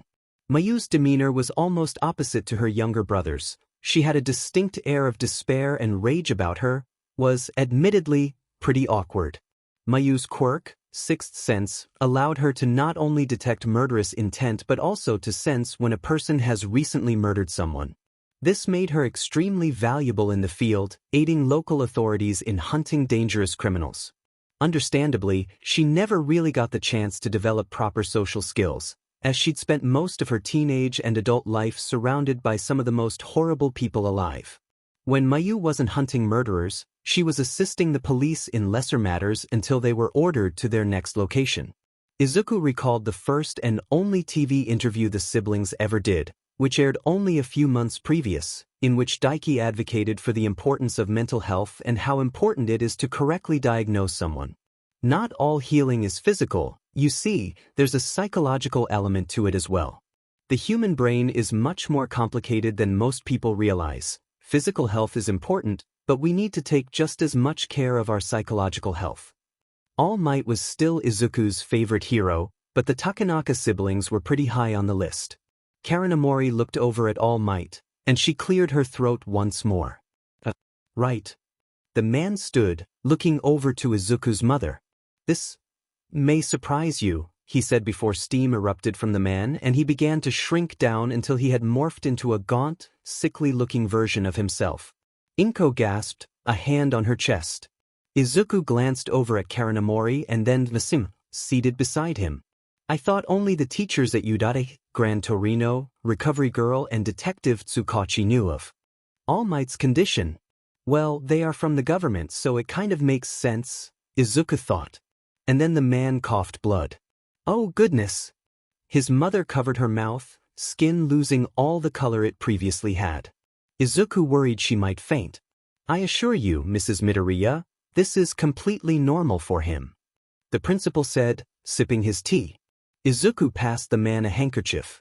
All Might wiped away the blood from his lips and explained everything about his condition, though he didn't mention how he had given Izuku his quirk. Aizawa, the Takanaka siblings and the two agents were present. After all, the man made a point of needing to speak to Inko privately afterwards. His mother, as expected, was very understanding. The principal had placed 9 cups of tea around the table, and they all took their seats. The principal at the head of the table, the agents directly adjacent, Izuku and his mother sat opposite one another, while All Might sat beside Izuku. Aizawa scooted in beside Izuku's mum and the Takanaka siblings sat beside Aizawa and All Might, Mayu sitting next to All Might and Daiki sitting beside Aizawa. Right, now that that's out of the way, Masama began, placing a large briefcase on the desk beside Izuku. Izuku's teacup wobbled but didn't spill. Geez, how heavy is that thing? The large man opened the briefcase, revealing several manila folders, stapled sheets, photographs, newspaper clippings, videotapes, and various other materials. Karanamori stood, retrieving what seemed to be a USB stick from the BRST pocket of her black blazer, and threw it across the room. The device stopped mid-air at the end of the table. 3 thin legs similar to a camera tripod extended and landed at the end of the table. A holographic image was projected out from the device, about as large as a standard television screen and in high definition. It was a screenshot of a newspaper article published 10 years ago of the arrest of Izuku's father, Midoriya Hisashi. Aizawa and All Might sat bolt upright. Clearly, this was news to them. Just to make sure we're on the same page, we're going to go over the basics of what happened 10 years ago. Is that all right? Fine. Izuku managed. His tone was probably rude, but he couldn't find it in him to care at the moment. Thankfully, the woman took no offense and pressed a button on a clicker used by university lecturers, and the screen switched to a video clip, a news report. Izuku recognized the woman as the local newscaster, and she was clearly distressed. Karanamori sat down and clicked another button, playing the video. The video began with the local newscaster, a woman in her mid-30s with feline features, including small, black ears, a tail, and bright, slitted, yellow eyes, and then switched to a younger Asahi, who gave a rundown of what happened. Once he finished the story, the video switched to the newscaster once more, before she assured the audience that the man would be put to trial as soon as possible. She wished the viewers a safe afternoon and signed off. The video ended there. You could hear a pin drop. He glanced at Aizawa, wearing an expression of shock and horror. All Might sported a similar expression. Rage burned in both men's eyes. The Takanaka siblings looked similarly enraged, but lacked the surprise evident on his teachers' faces. They must have seen all of this already. Izuku felt a burning sensation in his right hand, and when he looked, he was startled. Somewhere during the video, Izuku had managed to crush the ceramic teacup, spilling the tea all over his hand, and leaving several cuts. Sorry about the cup, Principal. It's quite all right, young Midoriya, he replied, offering a napkin. Aizawa passed along some bandages, while All Might delicately plucked out the pieces of ceramic. His mother looked close to tears, cradling her teacup in both hands. No offense, but just what was the purpose of showing me that? What is this about anyway? Karanamori answered her by clicking her clicker once more, shifting the screen to another newspaper article, published just 1 year after the previous. The headline read, "Riot in Gifu Prison Leaves 12 Dead." Izuku tensed, clenching his bandaged hand. The woman clicks again and another video clip is played. There stood a man in his early 40s with striking blue hair, standing outside of Gifu Prison. A crowd of curious civilians gathered behind him. I stand here before Gifu Prison in Nagoya, where a sudden riot among the prisoners has claimed 12 lives. Among them were 3 guards, Nagai Kuro, Hashimoto Akio, and Ikeda Taro, and 9 prisoners. Most notably, Midoriya Hisashi, who was admitted just 8 months ago on the charge of attempted murder. The video skipped a few seconds, the clip only displaying the relevant information, it seemed, before it resumed. It would seem that tensions were high among the prisoners, as 2 prominent Yakuza groups had recently been abolished, with authorities making over 40 arrests in just 3 weeks. These same prisoners were at the center of the riots. With Midoriya being a prominent member of Shinrin, he was among the first to perish. The clip skipped forward again. 6 men were brutally bashed to death before guards could break up the riot. Mr. Hashimoto, the first responder, was killed at the scene, sustaining a gunshot wound to his head, while Mr. Nagai and Mr. Himuro, along with the other 3 prisoners, later died of their injuries. It is unknown how the prisoners acquired these weapons, but the clip ended mid-sentence, and Izuku felt All Might sit back in his chair, clearly disturbed. Karanamori shakily stood, smoothing the fabric of her skirt. "I'm sorry about this, Mrs. Midoriya, young Midoriya, but I'm afraid we're just going to get straight to the point. It would seem that Midoriya Hisashi did not, in fact, die in that prison riot. He faked his death and escaped to China." Izuku stood abruptly. "What?" His mother sobbed. "Unit A Academy, staff conference room. We know this because our spies within the Yakuza he was a part of, as well as our informants in China, have told us so." Izuku sat down hard. Hisashi was Yakuza? The horror in his mother's voice was evident. All Might placed a hand on Izuku's shoulder, giving a comforting squeeze. "Yes, Yakuza are among the worst of all criminals. Some of them commit smaller crimes, but still things that can cripple someone for life: extortion, robbery, fraud, assault, etc. Those are the ones that can be easily caught and dealt with." Of group Hisashi was a part of, though, Misama trailed off, unsure of how to proceed. "It's called Shinrin Forest. The Yakuza ran in Hisashi's family. Many of his lower-ranked associates have been imprisoned, almost all of them serving a life sentence or multiple." Karanamori explained, and Misama handed her a sheet of paper.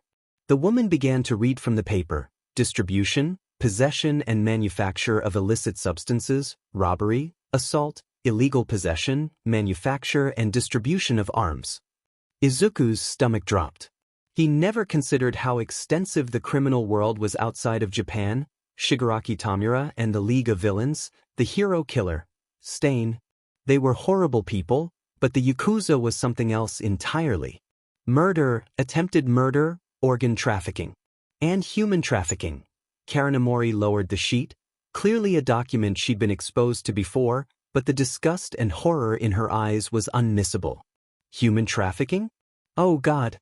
These are the major crimes committed by Hisashi's associates. Some have warranted execution, many of them happening here in Japan, while others have been shipped back to China to face judgment for their crimes committed over there. Most of them, however, have been sent to South Korea for trial.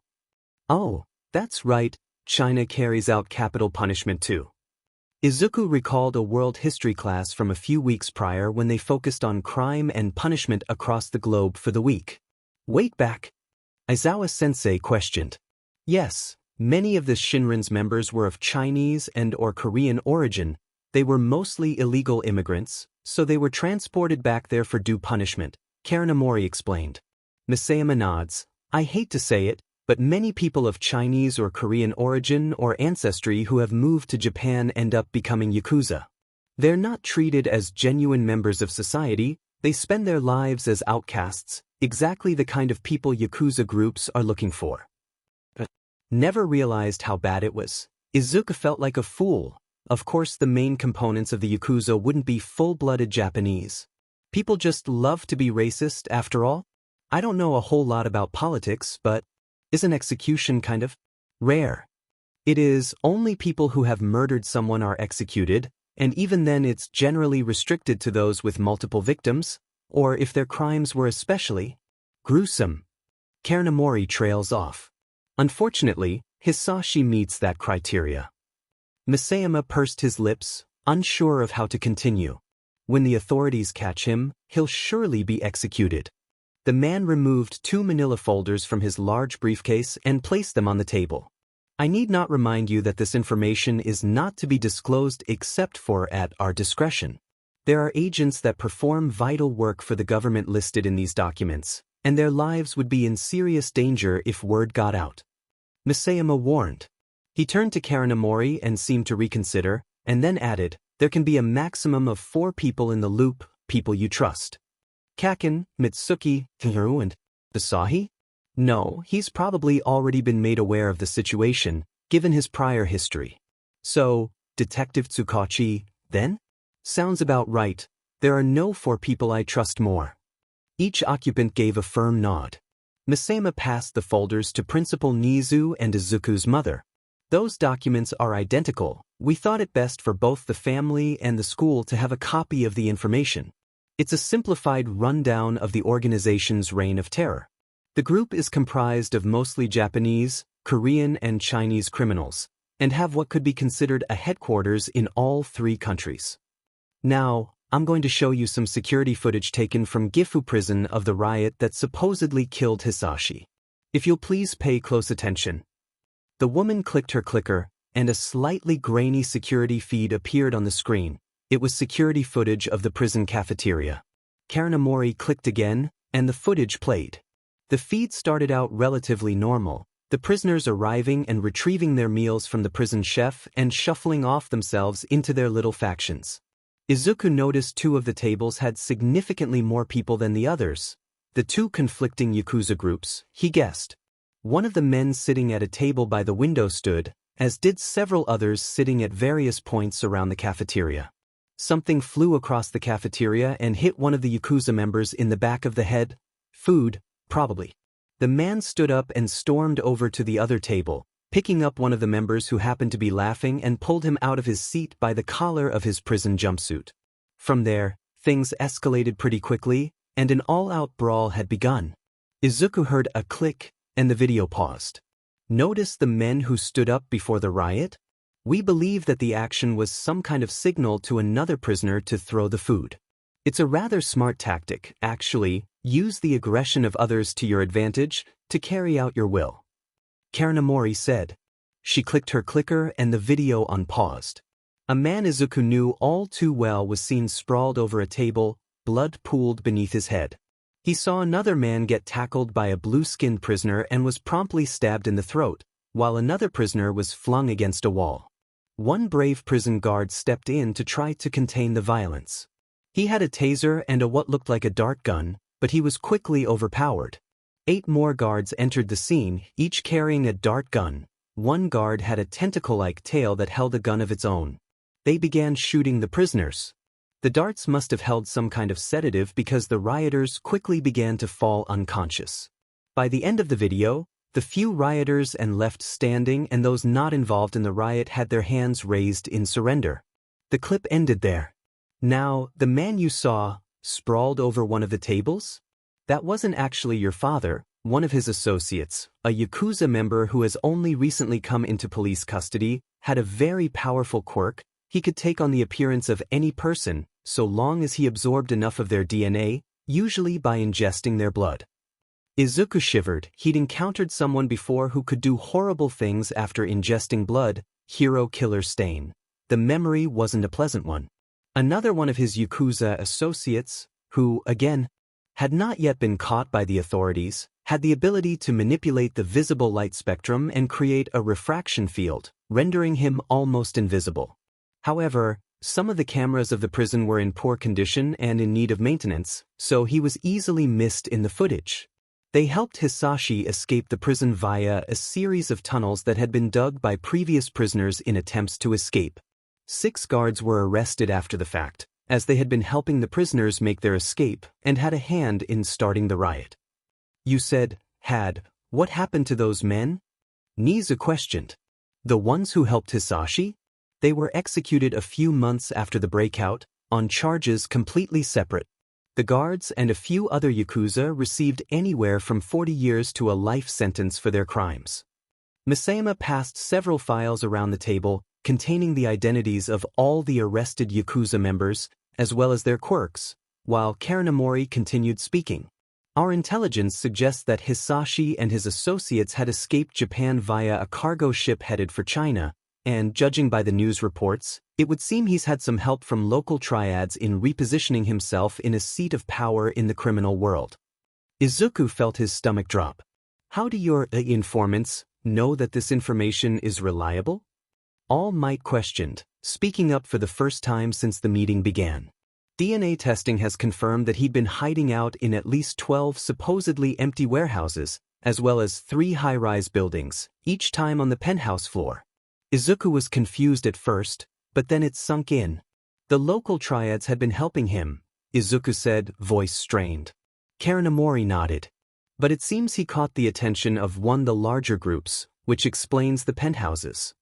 Please remember that this is just stuff we could gather from a few crime scenes, a couple areas the local police had raided. God only knows how intricately this ran, Misayama said. Izuku wanted to cry. His father had survived, and had spent the past 9 years as a yakuza. Izuku didn't want to imagine the atrocities he'd probably committed in that time. We understand this is a lot to digest, so we'll talk more tomorrow when you're ready. Just know that the Takanaka siblings, myself and Misima, are here to help the authorities catch your father. Principal Nizu has decided it would be best for you and your mother to remain on campus. Yude Academy is locked down tighter than half the prisons in Japan, so you'll be safe from conventional break-ins. I've already alerted Cementos. He should be nearly done creating your temporary home. Izuku's mother smiled gratefully, tears in her eyes.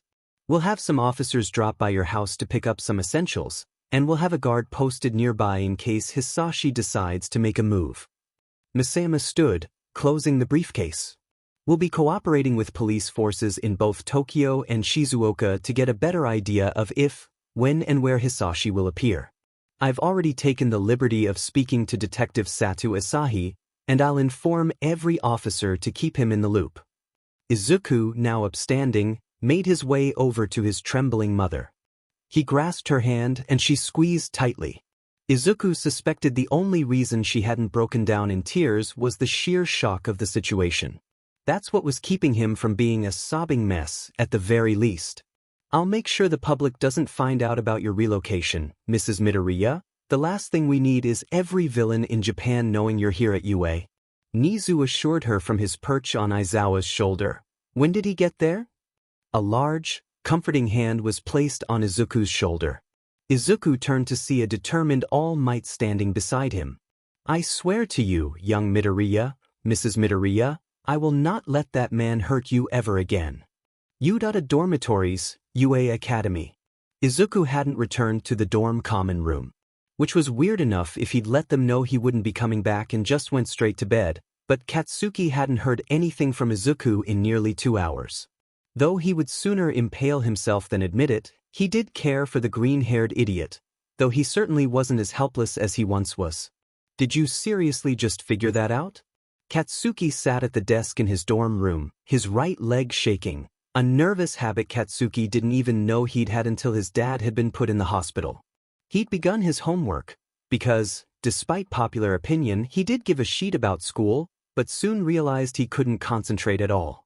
He had texted Auntie Inko but had received no reply. He had sent another text to his dad, but his confused reply told him that he too had no idea what's going on. His mum texted him a few moments later and told him not to worry and that she'd call them. Not even 2 minutes later, Katsuki receives another text from his mother, explaining how Inko wasn't answering her phone, nor was Izuku. Well shit. What the f had happened? I'm probably just overreacting. Izuku forgets shit all the time. Maybe he got questioned by the police and went straight to bed? No, that doesn't sound like him at all. Katsuki sat up with a start. Was he seriously muttering? He spends way too much time around Izuku. Izuku's text tone startled Katsuki, and he immediately grabbed his phone, unlocked it, and began reading the message. Izuku, Kaken, please come to the staff meeting room. I just found out something horrible and I need to tell you. Please hurry. Katsuki stared at the message on his phone, complexion paling. What? UA Academy, Idata Staff Conference Room, 10:53 p.m. Izuku sat, silently hunched over on his chair, tears streaming down his cheeks. His mother sat close by, in a similar state of horror, disgust, and dread. Everyone, sans All Might, had left them in peace. Lunch Rush had dropped by with some food just as everyone was leaving, which had since remained untouched. A deflated All Might sat between the two Midoriyas, arms wrapped around the pair, unsure of how to respond. Hisashi is alive. He's alive and he is a Yakuza who has done horrible things to people. He wanted to know more, wanted to know what he'd done so he could find him and… Do what? Beat him up? Kill him? No, I will not. Because going outside of the law only encourages other criminals and vigilantes to do the same. As much as I want to pay him back for all the pain he's caused, I won't do it. Can't do it. Because doing so would make me just like him. He couldn't let himself succumb. He would stay strong, for all the people he cares about, and for all those who care for him. If he did, he'd be a hypocrite. He'd seen it happen to Todoroki during the sports festival, how angry he was. At his father. At himself. How weak he felt. His pain. His sorrow. He connected to him, with his sense of seemingly endless isolation, with his trauma. Izuku had also seen his resolve, how determined he was to surpass All Might, and by extension, Izuku, and rebel against his father by any means necessary. Even if it meant being alone his whole life. It was only by slowly chipping away at the wall he'd built between himself and the world, and by forcing Todoroki to look at himself from another person's perspective that Izuku finally got through to him. Convinced him that there were other ways to live his life. He dragged him out of his father's shadow, or, at least, enough for Todoroki to continue the journey himself. He'd seen it happen to Ida after his brother was paralyzed after his fight with the hero killer, Stain. He'd seen the guilt and the sorrow and the anger bubbling to the surface, and Izuku did nothing to help him. Ida had dug himself into a pit of darkness and rage, and it was only when he was teetering on the edge of death that Izuku was able to bring him back into the light. Only then could Izuku convince him that revenge wasn't the answer, that justice would prevail. That if the law was to have any meaning, people need to follow it. He'd even seen it in Katsuki. He'd seen how his unbridled rage and unkempt pride had turned him into a bitter, narcissistic child with a hair-trigger temper. He knew the anger wasn't his fault, an entirely neurological issue, but Katsuki recognized how he let his pride ruin the only real friendship he'd ever had. Katsuki had become a ticking time bomb of negativity. His negativity festered, building up until the dam broke and he lashed out at Izuku. Katsuki had sworn never to do anything remotely harmful towards Izuku, lest he leave him with another scar. Another stay in the hospital. He shut himself off from Izuku, and when they were about 10, they had stopped talking to one another entirely. It was only when Izuku convinced Katsuki that he didn't hate him, that it was okay, that he wanted to continue being friends, that Izuku forgave him, did Katsuki finally open back up. He hadn't left his side since. Izuku closed his eyes and took a deep, shuddering breath. He felt his mother reach over All Might's lap to grasp Izuku's limp hand in an effort to keep him stable, or perhaps it was a gesture to comfort them both. All Might adjusted his posture to allow both Midoriyas to lay more comfortably. It was unclear how long they would stay like this. For now, all Izuku could do was cry and mourn the victims of his father's cruelty. Izuku blinked. No, he's not my father. Well, biologically speaking, he is my parent, but a father doesn't degrade, belittle and eventually try to murder their child, stage their own death to escape prison, and then illegally immigrate to China to become a freaking crime boss. No, a father is understanding and kind, a father teaches their kid to walk and talk, a father loves, respects and values his child, along with his partner. Midoriya Hisashi was no father to Izuku. The closest thing he's got to a father would be Masaru or even Asahi. No, that wasn't right either. They were like the cool uncles who took him to the park and got him ice cream, the kind of guys that could come over uninvited and never impose. All Might? He muttered, greatly startling the man, along with his mum. Yes, my boy? Izuku smiled. Hisashi was a horrible person. An even worse parent. Is it okay if I think of you as my dad instead? Or, a fatherish figure at least? I mean, you do a better job than he ever did. He heard a sharp intake of breath beside him. His mother chuckled lightly. I don't plan on marrying you anytime soon, Mr. Toshinori, but I'd be okay with that. The man was silent, and for a moment Izuku thought he'd pressed too far, but then he felt the man's arm tighten around his shoulders. I think I'd be okay with that too, Izuku. Location classified, League of Villains Tavern, 8:43 p.m. The effing Hakanaka siblings are back in Japan, Dragon growled, hand clenched around an empty glass of shochu. His phone was on speaker, and one of his many informants within the police department, Oshiro, a seemingly harmless receptionist, was on the other end of the line. Kurojairi looked up from the bench he was polishing. Is that so? DMN, that pushes our plans back significantly. Not if we kill the eldest, Mayu sir. She's the one with that insanely powerful quirk. If we can take her out, the brother isn't much of a threat. I agree, Oshiro, but that in itself is no easy feat. Her quirk will be difficult to overcome. I know, boss, just throwing ideas around. Oh, there's one more thing. There was some shuffling on the other end, probably Oshiro handing over the phone to someone. Ah, good evening, Midoriya-san. A new voice began. Superintendent Yamaguchi, the chief of the Fuji police station and commander of the riot unit. As Oshiro said, we have some interesting news for you. I'm listening. Do you remember that officer who arrested you 10 years ago? Sato Asahi? Well, not only is he a sergeant now, but it turns out he's been recruited into the anti-dragon squad. We've got a few of our guys recruited as well, but they'll need to lie low for a while. Sato's starting to suspect a rat. The deep, metallic chuckle that erupted from Dragon's throat could send demons running. Oh, how I wouldn't love to see that son of a beach dead at my feet. There's more, sir.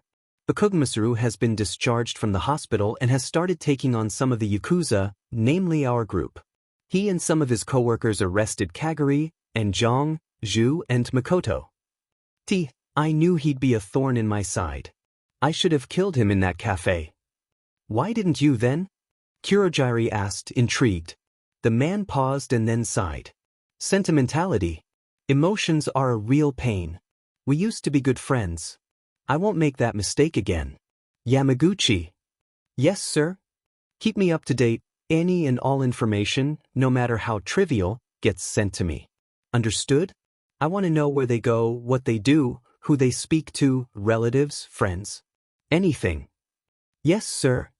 UA Academy, Yurata staff lunchroom, 2 days after Izuku and Inko learned of Hisashi's role in the Yakuza. Tashinori sighed, dejectedly leaning back into the sofa. His cheeks still stung from where Inko had slapped him. He figured they wouldn't take it well, but it was still pretty disheartening. Yagi held his face in his hands. Now they knew the truth, and they were all one step closer to reaching their goal. So why did he feel so horrible? Half an hour previous, UA Academy, UA staff conference room. Tashinori had contacted Izuku, and together they agreed they needed to come clean to Inko and Bakugo. It was poor timing, but they both realized that they couldn't keep the cat in the bag for long, especially from those closest to them. Inko was going to strangle him. Could he blame her? He'd do the same if it was his kid. Bakugo would probably feel angry and betrayed. His best friend had kept such a huge secret from him for so long. But, alas, it's clear Izuku needs as much support as he can get right now, and the two people closest to him don't have the slightest clue how to help. So, about half an hour ago, Izuku had messaged Katsuki and Inko, requesting their presence immediately. Bakugo had arrived at the staff meeting room not even 5 minutes after Izuku's request, Inko following soon behind. The poor woman looked exhausted. Curse Yude's ridiculous amount of stairs. They had all shuffled into the room, and that's when Tashinori shifted into his smaller form, which confused and startled the hell out of Bakugo. He explained his condition to the boy, leaving him borderline horrified. Inko looked confused as well, but for an entirely different reason. She already knew of Tashinori's injury, so why was she summoned here? Izuku and All Might sat down next to each other, while Inko and Bakugo sat opposite them. Izuku took a shaky breath, and then he spoke. So, you're probably wondering why we called you both here. Is it something else to do with your dad? Bakugo asked with a surprising amount of gentleness. No, but, he glanced at Tashinori. I haven't been entirely honest with the both of you. Izuku, you're scaring me, please. Just tell us what's wrong. Inko wrung her hands together nervously. Izuku glanced at Tashinori once more and sighed. He told them everything. Izuku recounted every significant event all the way back to when he was first attacked by the slime villain. Tashinori pitched in a few times to reword what Izuku had said or to add in any information he had forgotten, which was very rarely. He described the origin of Izuku and Tashinori's quirk, and that he himself was once quirkless. He went on to explain how League of Villains was likely being headed by All for One. Izuku moved on to speaking about Gran Torino, and how he used to be the previous holder of One for All's sworn friend, explaining that his control over his quirk, and lack of broken bones, could be attributed to his training. He also mentioned that the only people who knew the whole truth about One for All aside from its current users were Nizu, Gran Torino, Recovery Girl and Detective Tsukachi. Then he moved on to his troubling encounter with Shigaraki at the mall, and told them the truth about why he'd been targeted in such a public area. By the time the pair had recounted everything, Inko and Bakugo sat in a stunned silence. Bakugo is the first to speak. Izuku, what the actual F-. Izuku flinches but stays silent. Inko covers her face with her hand, slouching in her chair. Tashinori opened his mouth to speak. I understand this is a lot to take in. Don't you effing start. The hostility in Bakugo's voice caught Tashinori off guard. He'd heard him speak when he was angry before, of course, but nothing like this. So, you've basically been lying to us about your quirk for what, a year now? What else aren't you telling us? Bakugo snapped. Tashinori almost scolded the boy, before noticing Inko had left her chair. Confused, Tashinori turned to his right and promptly received a harsh slap to his cheek. He supposed he deserved that. Mum! How dare you? Mum, please. You do understand how much danger you just put my son in, right? Tashinori's blood went cold. The shock and anger were prevalent in Inko's tone, but she wasn't shouting.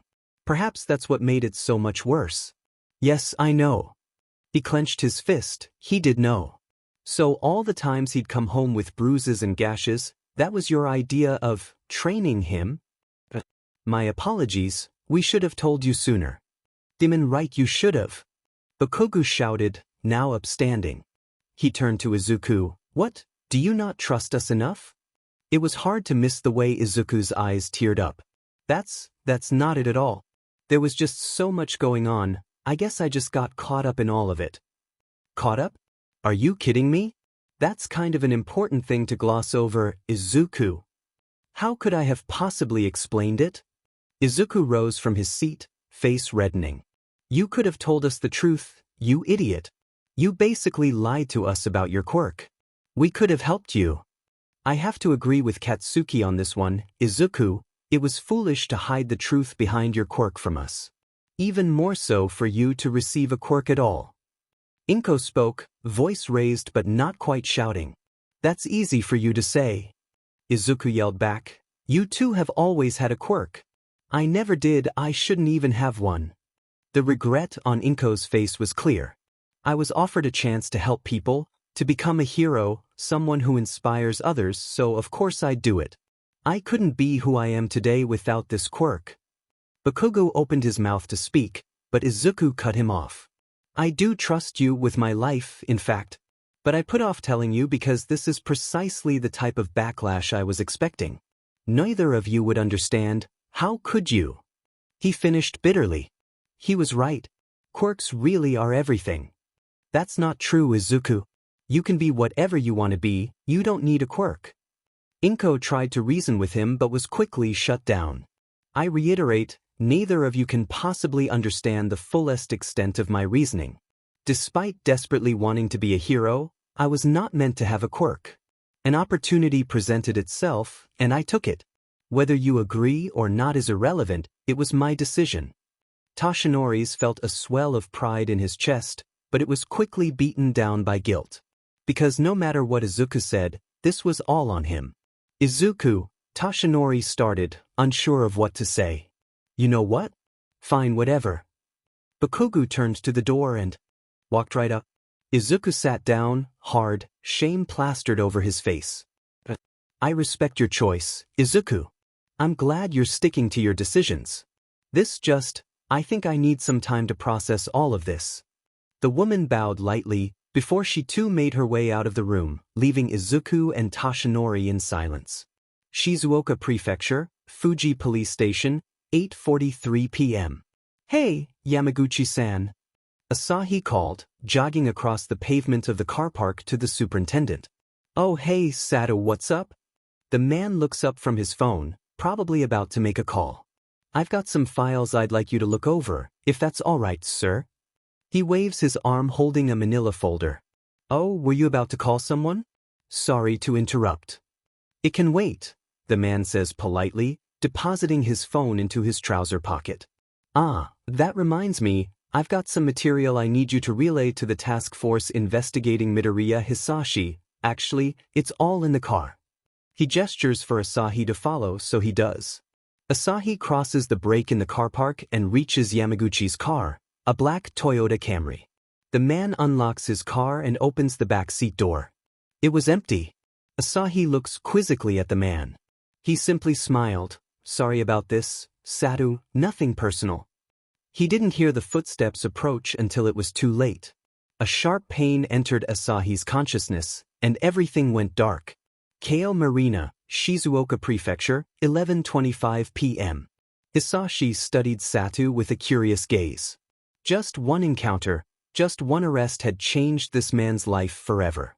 How foolish he was. He should have just done what was required and then left the Midoriyas alone for the rest of their lives, never to speak to them again. Like everyone else had. Well, that was a lie. The Bakugus had stuck around, surprisingly enough. He was under the impression that Katsuki was more interested in getting Izuku to take his own life than forming a friendship with him. Times change, he supposes. Sato had been unconscious for about 3 hours now. Yamaguchi had drugged the man after Shiyu had knocked him out. Both men were now guarding the small structure, previously a tiny public bathroom for the convenience of people visiting the marina, which has since been renovated into one of Shinrin's many holding cells. The man was tied to a chair in the middle of the room, a few dim, fluorescent lights illuminating the area. Sato's head was hung, chin touching his chest as he slumbered. His hands were firmly tied behind him, but not so they would lose circulation. This would be troublesome. He'd ordered Yamaguchi to stay with him for a few hours. The man was confused but complied, taking a seat in the corner nearest to the door. Yamaguchi had always done his own thing, which was fine, because Hisashi was no dictator, but the man has forgotten his place. Who he answered to. That, and he had unintentionally uprooted a few of his fellow informants with his police work. Informants that could have stayed hidden easily. Only a few weeks ago, he had busted a deal between Shinrin and a prominent pharmaceuticals company which would have greatly benefited both parties if Yamaguchi hadn't accidentally spilled the beans to a rookie who'd been giving a report to him. He had no real use for Hisashi knew the man would sooner skin himself alive than give so much as a hint of his work. He could play the family card, but that was too troublesome. Too many variables. Hisashi only ever did that if there was no other option, which there rarely was. No, this was merely a ploy to rid his organization of Yamaguchi, something his second-in-command and cousin, Fujiwara Chokichi, had suggested. The woman had a straightforward, but fabulous quirk, phantom pain. She gladly disciplined her insubordinate underlings by subjecting them to pain without physically harming them. Hisashi would kill Yamaguchi himself, but he had better things to do. Like cleansing this country of those who do it harm, people who would not benefit society. The quirkless in particular. Yamaguchi paled at Hisashi's smile, even further at his deep, resonating chuckle. What a productive week this would be. Sata household, Shizuoka Prefecture, 7:45 a.m. Misaki hung up the phone. This was the 5th time this morning she tried to call her husband but to no avail. Not being at home in the morning wasn't new for Asahi, but he always called or texted to let her know if he'd be working late or going out early. She has heard nothing from him in nearly 20 hours. Panic was beginning to set in, her mind racing to horrible conclusions. If Misaki had legs and not a tail, she suspected she'd be pacing around the kitchen by now. She had called the front desk at the station a few minutes previous, but the young receptionist seemed as confused as she was. The young woman told Misaki to try calling again while she called Tsunemori, Asahi's partner, and would try to get in contact with Superintendent Yamaguchi. Misaki was trying not to let Kaori catch on to her worry, quickly making her a lunch and packing her school bag. Her daughter, however, was more perceptive than Misaki had hoped. She was her father's daughter, after all. Mummy? Why are you sad? HM? I'm fine, Kaori. Your dad isn't answering his phone, that's all. Asahi had quite the record of missing calls, so it was a believable excuse. Daddy is bad at answering phones, Kaori giggled, cheerily munching on her cereal. Indeed he is. Yudata Principal's office, UA Academy, 4:32 p.m. You mean Dash? I'm afraid so, Tashinori. It would seem that Satu Asahi has gone missing. Yagi clenched his jaw, fists curling. Sheet. That about sums it up. Ned's amused. I've contacted the Takanaka siblings. They had spoken with the detective beforehand and have already deployed. I've alerted his coworkers, his wife, his partner, and the chief inspector. I couldn't reach the superintendent, however. That caught Yagi's attention. That's odd, Yagi starts. What's his name? Yamaguchi? Yes, and more troubling, the last sighting of Satu was by a receptionist, who had directed him to the superintendent. He apparently had some files he needed to be checked before submitting them to the assistant commissioner. Yagi's stomach, or what's left of it, dropped. Where is Yamaguchi now? Dropped off the map, it would seem. The principal stared into his empty teacup before he looked up. Black eyes met blue, a silent conversation passing between them. So he could be Yakuza too? Sheet, why now? It seems the aim of the game for